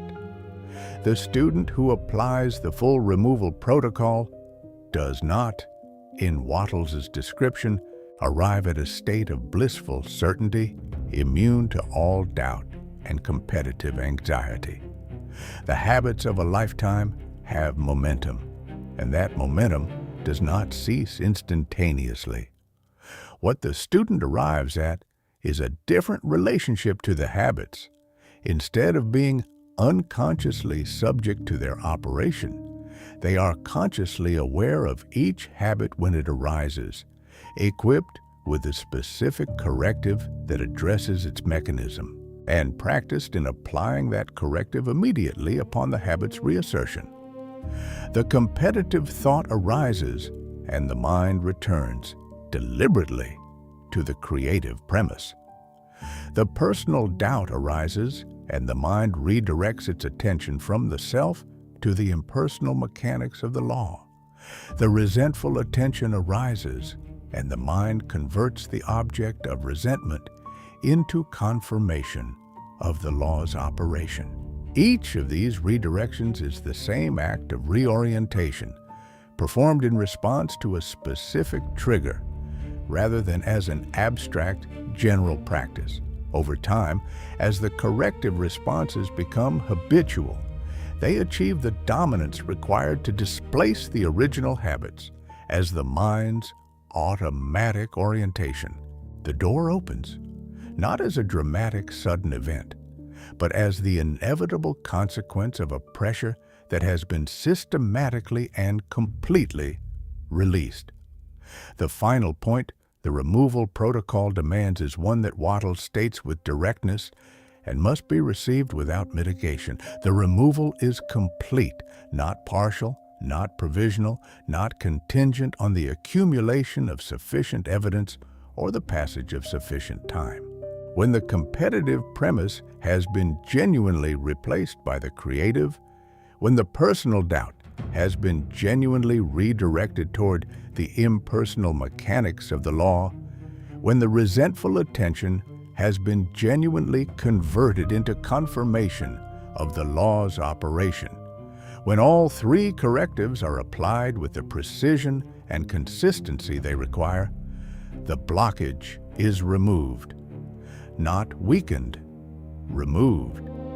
The alignment with the formless substance is restored, and the formless, operating with the mechanical precision of a law that was never suspended, begins to move toward the material expression of the impression it now receives, not as a reward for the student's spiritual progress, not as a recognition of their deserving, as the inevitable, automatic, mechanical operation of a law that has been operating all along, waiting with the patience of a force of nature that has no stake in the outcome and no preference for any particular result, for the dominant impression to change. The history of those who have demonstrated the operation of Wattles' principles in the domain of material wealth provides something that neither philosophical argument nor personal testimony can fully supply: the evidence of law functioning across different persons, different circumstances, different cultural contexts, and different historical periods. Wattles himself invokes this evidence not as anecdote, but as corroboration. The way a scientist cites prior experimental results not to establish the law, but to confirm that the law's predictions have been borne out under varied conditions. The law, if it is a law, does not operate only for certain people or in certain historical moments. It operates wherever its conditions are met. The record of those who have met those conditions is, therefore, the record of the law's operation. And that record, examined with the same precision that Wattles brings to his theoretical argument, yields the same conclusion. The three blockers, when removed, allow access to a supply that demonstrates no shortage. Among the most instructive cases in this record is not the dramatic rags to riches narrative of sudden transformation, but the pattern observed across those who have moved from conditions of material constraint to conditions of material abundance through what appears to external observation as disproportionate good fortune. The opportunity that arrived without being sought. The partnership that formed without being arranged. The resource that appeared in the exact form required at the exact moment of need. These cases are instructive not because their external outcomes are impressive, but because of the inner condition that preceded the external shift. In every case that Wattles' framework can be meaningfully applied to, the inner shift from competitive orientation to creative, from self-referential doubt to confidence in the impersonal law, from resentment of others' wealth to gratitude for its confirmation of the law's operation, preceded and produced the external change, not followed it, not coincided with it, preceded it. What this pattern reveals, examined across multiple cases, is the causal sequence that Wattles describes with theoretical precision in the text. The inner condition is the cause, and the outer condition is the effect. This is not a novel claim in the history of philosophy or the philosophy of mind. The understanding that inner states produce outer conditions has roots reaching through the New Thought tradition into classical philosophy and into the most ancient traditions of contemplative wisdom.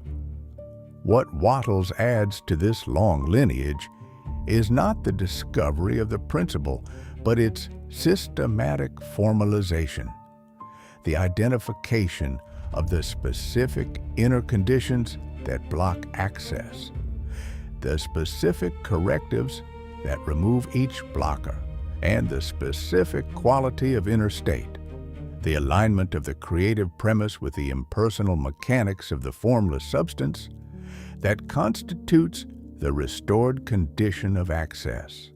The principle is ancient.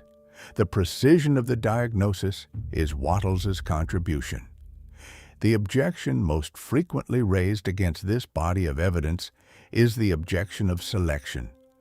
The cases that confirm the principle are selected, while the cases that disconfirm it are omitted or explained away.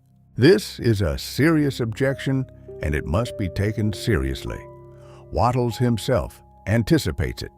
His response, at its most fundamental, is to shift the terms of the inquiry from correlation to causality. The question is not whether every person who held correct impressions achieved material wealth, but whether the specific inner conditions he identifies, creative premise, impersonal confidence in the law, gratitude for the evidence of supply, were present in those who achieved the results the law predicts. The disconfirming cases, examined carefully, typically reveal one or more of the three blockers operating beneath the surface of a sincere but incomplete practice. The competitive anxiety running below the conscious affirmation of abundance. The personal doubt persisting beneath the intellectual acceptance of the law. The resentment of others' prosperity masquerading as a principled critique of injustice. The disconfirming cases do not refute the law. They illustrate its precision. Partial removal of the blockers produces partial results, not the full restoration of access. This precision is, in fact, among the strongest forms of evidence that the framework Wattles describes operates as a law rather than as a probability. Probability would produce inconsistent results even from consistently applied conditions. A law produces the same result from the same conditions every time. The fact that the results of applying Wattles' principles are inconsistent across students does not refute the law. It invites the question of whether the conditions of the law are being consistently met. And when that question is pursued honestly, when the student examines not only their conscious practice, but the dominant impressions of their habitual mental life, the inconsistency typically resolves into the very pattern the law predicts. The results are inconsistent because the conditions are inconsistent. The competitive premise reasserts in some moments and is displaced in others. The personal doubt is released during practice and returns during ordinary life. The resentment is consciously converted during deliberate reflection and then operates again automatically through the rest of the day. The law is consistent. The application is not. The second dimension of the validating evidence is less commonly examined, the negative confirmation that the law provides through the precise predictability of the results produced by the blockers. If the competitive premise consistently produces the experience of a world of scarce and contested supply, and the personal doubt consistently produces the experience of exclusion from the law's full operation, and the resentment consistently confirms the thinker's separation from the wealth they resent.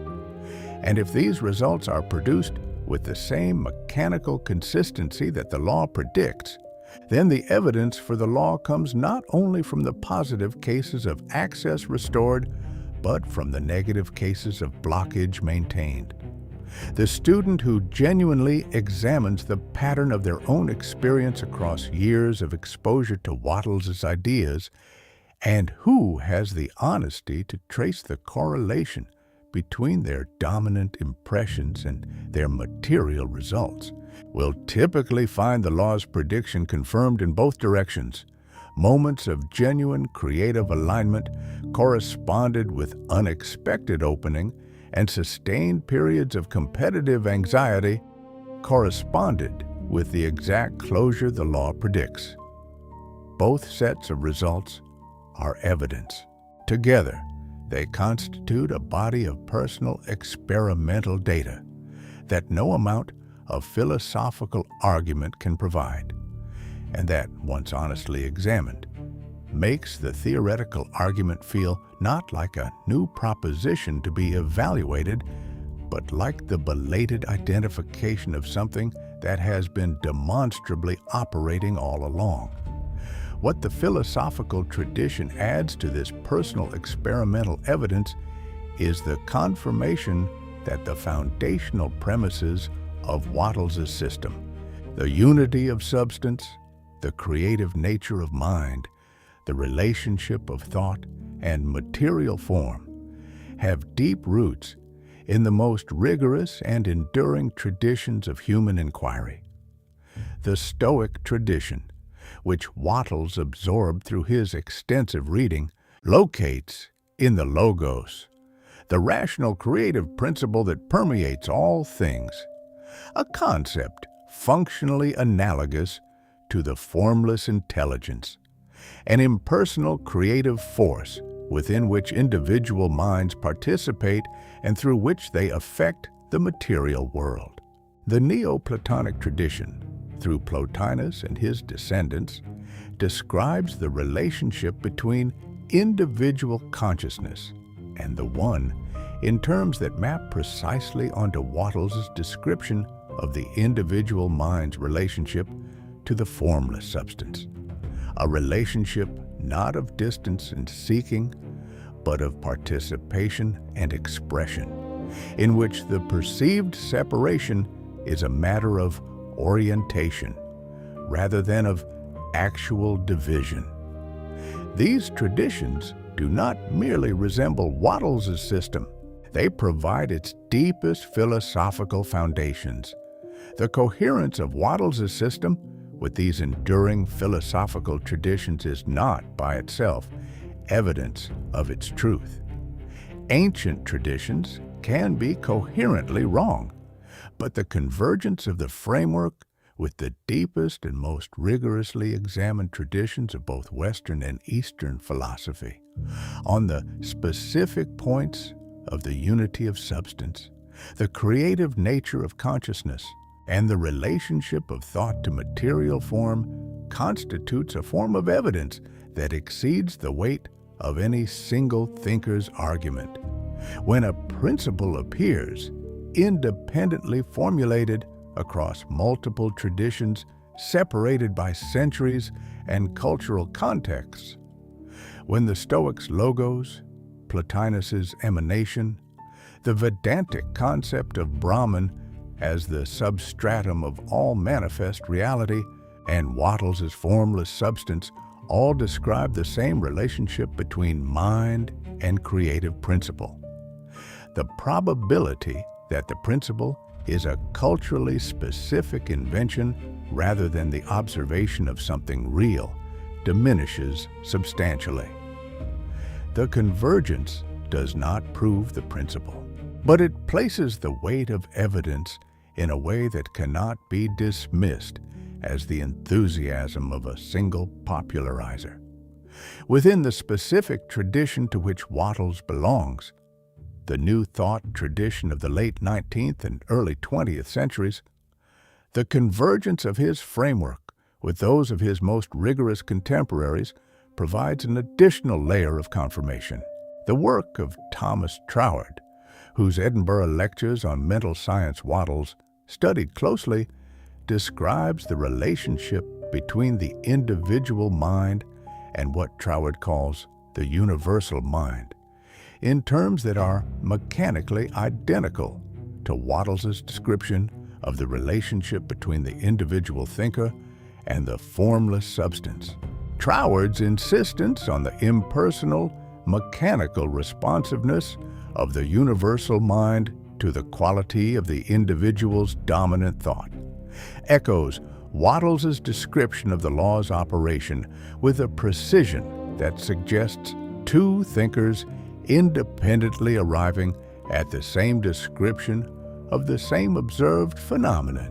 This convergence within the same historical tradition between thinkers working from different angles of approach and with different philosophical backgrounds is the kind of evidence that moves a principle from the category of one person's speculative theory to the category of an independently confirmed observation.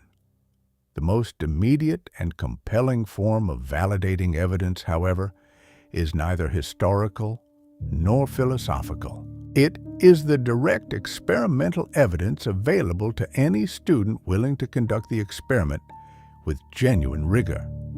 The experiment Wattles proposes is not ambiguous in its conditions or its predicted results. Take one of the three blockers, the one most clearly operating in your own mental life.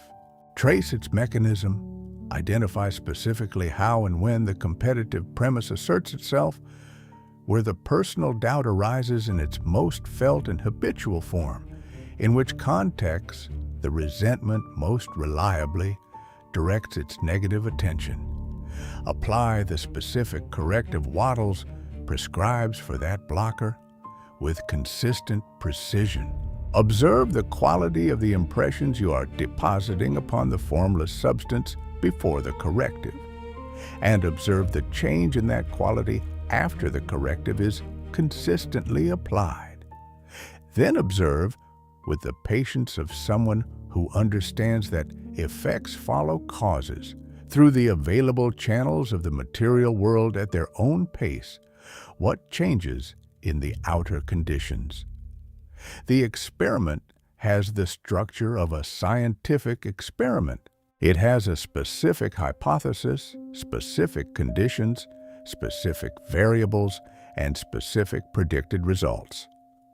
The results, in a genuine experiment conducted with genuine precision, consistently confirm the prediction, not because the experimenter is credulous, because the law operates, The 10 practical markers Wattles' system provides for identifying whether the passage from competitive to creative has genuinely occurred, as opposed to being intellectually adopted as a belief, deserve to be named explicitly because they constitute the most reliable diagnostic instrument available to the student. The first marker is the cessation of the reflexive contraction felt at the news of another's prosperity. The second is the disappearance of urgency from the pursuit of desired forms, the specific relief of a mind that is moving toward what it wants from the certainty of creative supply, rather than the anxiety of competitive scarcity. The third is the capacity to hold the mental image of desired wealth steadily and with ease, without the intrusion of doubt about whether the image corresponds to a reality that is actually accessible. The fourth is the spontaneous arising of gratitude at the sight of material abundance in the world, as confirmation of the law's operation. The fifth is a fundamental change in the quality of the attention directed toward wealthy individuals, from the charged negative attention of resentment to the calm, positive attention of recognition that the law is at work. The sixth marker is the capacity to take daily action toward desired forms without the monitoring, comparing, and measuring characteristic of the competitive mind. The seventh is the experience of increasing synchronicity in the arrangement of circumstances, the opening of opportunities, the arrival of resources, the appearance of connections, in a pattern too consistent to be explained by coincidence, but too varied in its forms to be attributed to effort alone. The eighth is the gradual change in the dominant emotional texture of daily experience, from the background hum of competitive anxiety to what Wattles describes as the advancing thought, the deep, unhurried, unforced certainty that the desired reality is in the process of materializing through the operation of a law that is already at work. The ninth is the ability to hold the desired form in mind without needing it to have already arrived, the mark of a mind whose confidence in the law has become operational rather than aspirational. And the 10th, which subsumes all others, is the Sabbath of the soul, the specific quality of rest that belongs to a mind that has genuinely ceased to press against the door and discovered in its release that the door was always open.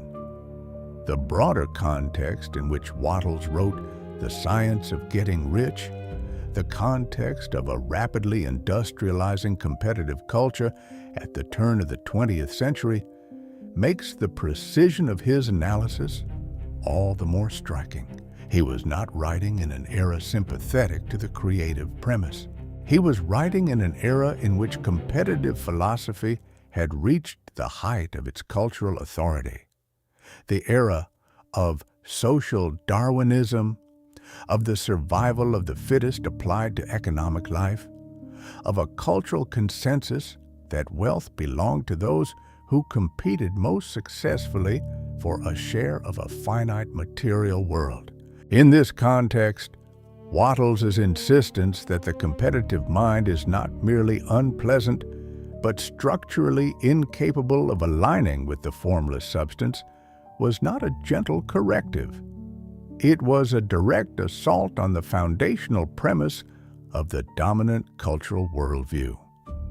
The particular genius of Wattles' positioning in this cultural context is that he does not argue against competition on moral grounds. He does not say that the competitive spirit is unkind or unfair or socially harmful. He says something more devastating, that it is ineffective, that riches secured on the competitive plane are never satisfactory and permanent, that the competitive mind, however successful it may appear by the surface measures of the competitive world, is operating from a premise that places it in fundamental discord with the creative force that actually generates lasting wealth. This is an argument aimed not at the morality of the competitive person, but at their self-interest, and its force increases precisely because it is not a moral argument. It cannot be deflected by the observation that competition has produced impressive results, because Wattles has already conceded that point. The competitive mind can produce results. It simply cannot produce the results that alignment with the formless substance produces, and the difference between those two categories of result is precisely what the student of the science of getting rich is seeking to understand. The modern student who reads Wattles in the context of a 21st century digital economy might feel initially that the specific cultural conditions he addressed have changed sufficiently to require a reinterpretation of his framework.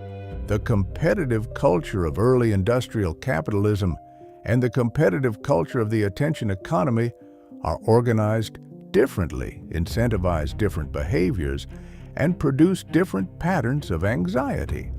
But the foundational premise they share, that supply is finite and must be competed for, that another's advantage is your disadvantage, that position in the hierarchy of access is both meaningful and precarious, is identical. The specific forms of the competitive mind change with the cultural context. The operative premise that generates those forms does not. And it is the operative premise, not its specific expressions, that Wattles targets.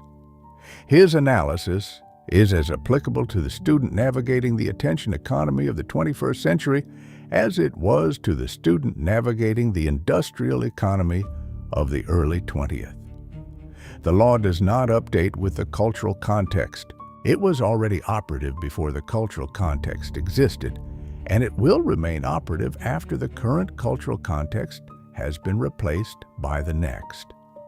What Wattles offers the modern student is, at its deepest, not a technique for navigating contemporary conditions, but a framework for understanding the only condition that actually determines the student's access to supply, the quality of the dominant impression they are depositing upon the formless substance at this moment, in this day, through the operation of the mental habits that run beneath their conscious aspirations. The cultural context, the economic conditions, the historical moment, these are the stage on which the law operates. They are not its determinants. The determinant is the dominant impression. And the dominant impression, as Wattles has traced it through the three specific blockers and their specific correctives, is fully and entirely within the student's power to change, not partially, not eventually, fully, precisely, and beginning now, in the act of recognizing the blocker with clarity and applying the corrective with the precision of a person who has finally understood what they are actually dealing with.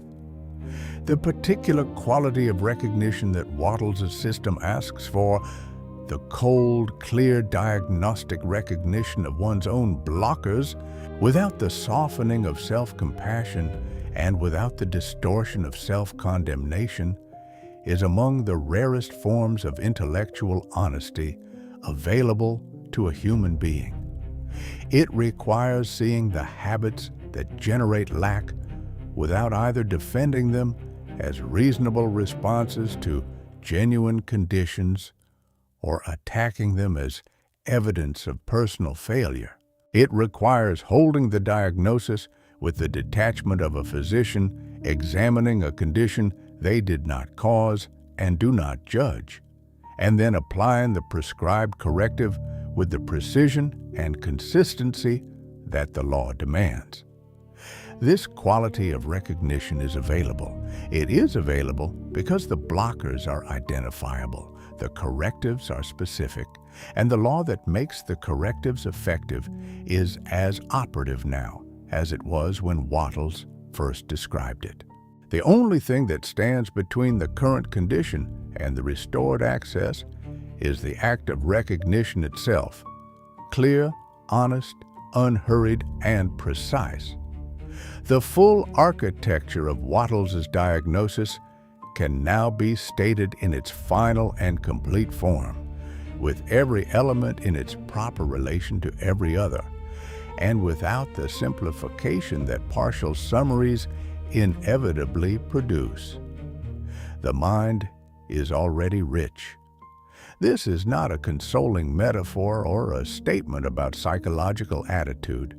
It is a structural claim about the relationship between the individual mind and the formless substance from which all things are made, a relationship of participation, of constitutive embeddedness, of an individual formation within a universal creative medium that contains infinite supply and responds to the dominant impression of the individual mind with mechanical and indifferent precision.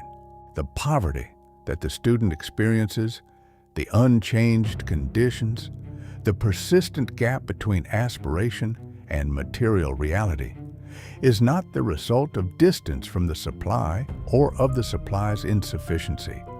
It is the result of specific interference patterns generated by three specific mental habits operating in the habitual background of the mind's daily life, beneath the level of the student's conscious aspirations and entirely invisible to a mind that has not been given the precise diagnostic tools to identify them. The first of these habits is the competitive mind, operating at the level of foundational premise, the felt and automatic assumption that supply is finite and contested, that another person's gain is potentially the student's loss, that the proper orientation toward wealth is the orientation of competition for a limited available stock. This habit is primary because it establishes the misalignment at the most fundamental level. Because the formless intelligence is, as Wattles states explicitly, always creative and never competitive in spirit, and a mind operating from competitive premises is a mind operating from a premise directly contradicted by the nature of the creative source to which it is seeking access. Every moment of competitive orientation is a moment of depositing the impression of scarcity upon the formless and receiving, in return, the mirror of scarcity. The competitive mind creates the world it fears with the same mechanical precision that the creative mind creates the world it envisions. The second habit is personal doubt, the felt self-exclusion from the full operation of the law, the habitual background sense that the law may work for others, but applies only partially and perhaps conditionally to the thinker personally. This habit draws its force from the accumulated weight of experiential disappointment, and it reinforces itself by generating the conditions that appear to confirm it. It operates as an impression of a person to whom supply does not fully flow, and the formless mirrors that impression with the precision of a law that recognizes no difference between the impressions it receives. The antidote is not positive self-regard, but the deliberate removal of the self from the center of the inquiry, the redirection of mental attention from the question of whether the law applies to the student specifically to the impersonal mechanics of the law itself, its indifference to biography, its mathematical responsiveness to the quality of the dominant impression, its operation as a natural law that recognizes no exceptions and acknowledges no worthiness criteria. The third habit is resentment, the sustained negative attention directed at those who already possess what the student seeks, converting the most available evidence of the law's operation into continuous confirmation of the student's own separation from it. Resentment does not diminish the object of its attention. It continuously deposits, with the unusual force that emotional charge provides, the impression of a self standing outside the circle of the law's benefits, looking at those within it with the attention of exclusion rather than the attention of recognition. The antidote is the deliberate conversion of that evidence, the recognition that every wealthy person is proof that the law operates, that the creative supply is real, that the same mechanics that produce those results are available to every thinker who meets the law's conditions. Resentment converted becomes gratitude. And gratitude, as Wattles states with technical precision, unifies the mind of the individual with the intelligence of the substance, restoring the alignment that resentment had continuously worked to destroy. Together, these three habits and their correctives constitute the complete system of access and blockage. Their removal, not through suppression, but through the specific inner operations of creative premise, impersonal confidence in the law, and gratitude for the evidence of creative supply, does not approach the restoration of access. It constitutes it. The door was never locked. The vault was always full. The combination was entered before the student arrived. What held the door shut was the precise and identifiable pressure of three habitual mental operations generating a sustained impression of lack upon a creative substance that mirrors with perfect fidelity. Remove the pressure and the door opens. Not eventually. In the moment, the pressure is genuinely released. Wattles did not write The Science of Getting Rich as a comfort for those who had already given up. He wrote it as a precise technical manual for those who had not, for those who carried, beneath the weight of disappointing experience, the persistent and irrepressible conviction that the gap between their conditions and their capacities was not natural, not inevitable, and not the last word. He wrote in the specific idiom of a man who had himself spent decades in material want while pursuing the understanding that eventually produced his masterwork, with the authority of someone who had traced the principle not merely in theory, but in the specific texture of a life lived within it. His final synthesis on the nature of the mind's relationship to supply is not the hopeful speculation of an armchair philosopher. It is the conclusion of a man who arrived at the end of the argument and found that it held. The statement Wattles makes at the ethical and motivational center of his work, that the very best thing you can do for the whole world is to make the most of yourself, is among the most radical claims in the tradition of New Thought, and it is radical for a reason that is easy to miss on first reading. It is not a statement of permission to pursue personal wealth without guilt. It is a statement about the nature of creative law applied at the social level. Because the supply is not finite, and the wealth produced by one person's alignment with the formless does not come at the expense of another's. The act of maximizing one's own access to creative supply is not selfish in the conventional sense.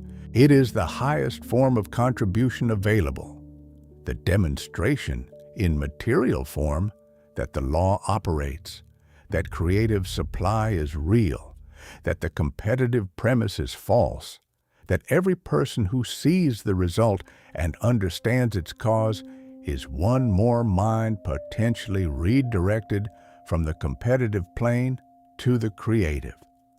The man who feels poor, Wattles' phrase, is not, in this framework, the victim of external conditions or the recipient of insufficient fortune.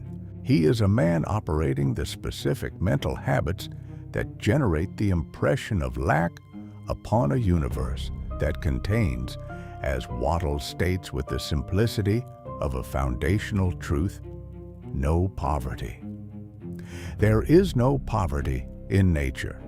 The formless substance has no experience of shortage.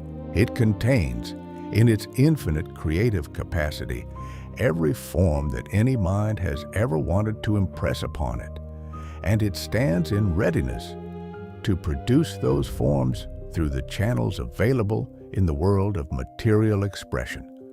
The disconnect between the man who feels poor and the universe that contains everything he will ever need is not a disconnect in the universe. It is a disconnect in the man, a disconnect produced by the operation of the three specific habits whose mechanism has now been traced to its root and whose corrective has been described with the precision of law. This disconnect is correctable. Wattles insists on this without qualification, not improvable, not reducible, correctable, completely, directly, and through the specific inner operations he has described with more precision than any subsequent popularizer has given him credit for. The student who receives this claim not as encouragement, but as the assertion of a correctable mechanical condition, the way an engineer receives the diagnosis of a specific malfunction in a specific system, has received it correctly. There is nothing vague about what is broken. There is nothing vague about the repair. There is nothing vague about the law that will operate once the repair is made.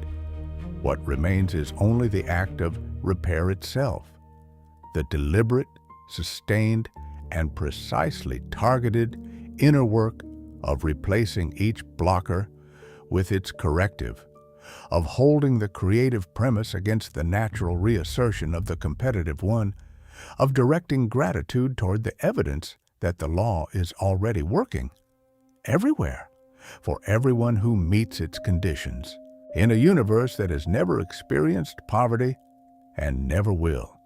The voice of the Master speaks without urgency, because urgency belongs to the competitive plane and the law operates beyond it. Wattles does not demand that the student act quickly. He demands that the student act correctly. The distinction is the entire distance between the competitive and the creative orientation. Quickly suggests that supply is time-limited, that opportunity is finite, that the student is in a race against conditions that may close. Correctly suggests that the supply is infinite, that the law operates with mechanical precision whenever its conditions are met, and that the student's only task is to meet those conditions with as much precision and consistency as they can bring to bear.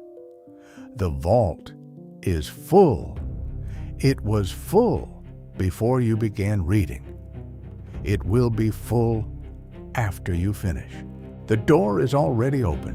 What changes is whether and how precisely you have released the pressure that was holding it shut. You are not a person who needs to become connected to infinite supply. You are a person whose essential nature is a formation within the formless substance that contains it. You are not seeking access to something external. You are restoring the unobstructed expression of something that is in its nature already yours. Not by virtue of deserving, not by virtue of effort, but by virtue of what you are made of and what you are embedded within. The competitive mind, the doubting self, the resenting attention. These are not you. They are habits deposited upon you by a culture that has organized itself around the wrong premise. They are correctable. Wattles showed exactly how. The rest is the work of applied precision. 3 habits have been named in this examination. 3 precise mechanisms of interference have been traced to their roots. 3 specific correctives have been described with the exactness of applied law. What remains is the one act that no analysis can perform on your behalf, the act of recognition, the cold, honest, diagnostically precise identification of which of these 3 habits is, at this moment, the dominant operative force in your own mental life. Not in general terms. The competitive mind, personal doubt, and resentment are abstractions until they are located in the specific texture of a specific life. Where precisely does the competitive premise assert itself in your daily mental activity? Is it in the reflexive monitoring of what others in your field are earning or achieving? Is it in the contraction you feel when someone you know receives an opportunity you wanted? Is it in the urgency with which you pursue your desired forms? The urgency that carries, beneath its surface energy, the logic of scarcity, of a supply that must be captured before it closes? Name the specific thought. Name the specific moment. Name the specific person or situation in whose presence the competitive orientation is most reliably activated. The same precision applies to the doubt. Not, I sometimes doubt whether the law applies to me. That is the abstraction. Where does the doubt live specifically? In which area of material life does the felt sense of personal exclusion from the law's full operation assert itself most powerfully? In the domain of money directly, the specific monthly figure, the specific gap between what you earn and what you have understood to be possible. In the domain of opportunity, the specific pattern of being close to, but not quite at the threshold of the access you seek. In the domain of time, the felt sense that the moment of alignment has been deferred so many times that it may no longer be genuinely approaching. Name it specifically. The doubt is not a general philosophical position. It is a specific felt experience, arising in specific contexts, in response to specific triggers. The corrective cannot be precisely applied until the specific location of the habit has been identified. And the resentment, name the specific person or the specific category of person toward whom your attention moves with the negative charge that Wattles identifies as the most self-defeating of the 3 habits. Not a type. A person, the specific individual whose prosperity generates in you, automatically and perhaps involuntarily, the directed negative attention that Wattles traces to its consequence with such precision. Or the category, the specific kind of person whose success most reliably activates the impression of your own separation from what they have. The resentment does not require intensity to function as a blocker. It requires only direction, the sustained orientation of negative attention toward the evidence of others' access to what you seek. Name where that attention goes. Writing this diagnosis beneath this examination is not confession. Confession implies guilt, and guilt belongs to a framework of moral judgment that has no place in Wattles' system of applied law. The formless substance does not judge the student for having operated the 3 habits. It simply mirrored them. What is asked of you now is not moral accounting. It is the act of diagnosis, the specific, honest, clinically precise identification of which habit, in which domain, with which specific trigger, is generating the dominant interference pattern in your mental life. Because diagnosis, in the framework of a correctable mechanical condition, is not the conclusion of the examination. It is the beginning of the repair. And the repair, according to a law that has been operating since before you first heard the word formless, produces the same result every time its conditions are met. Name the habit. Apply the corrective with precision. Allow the law to do what it has always done. The vault was never locked. The door is already open.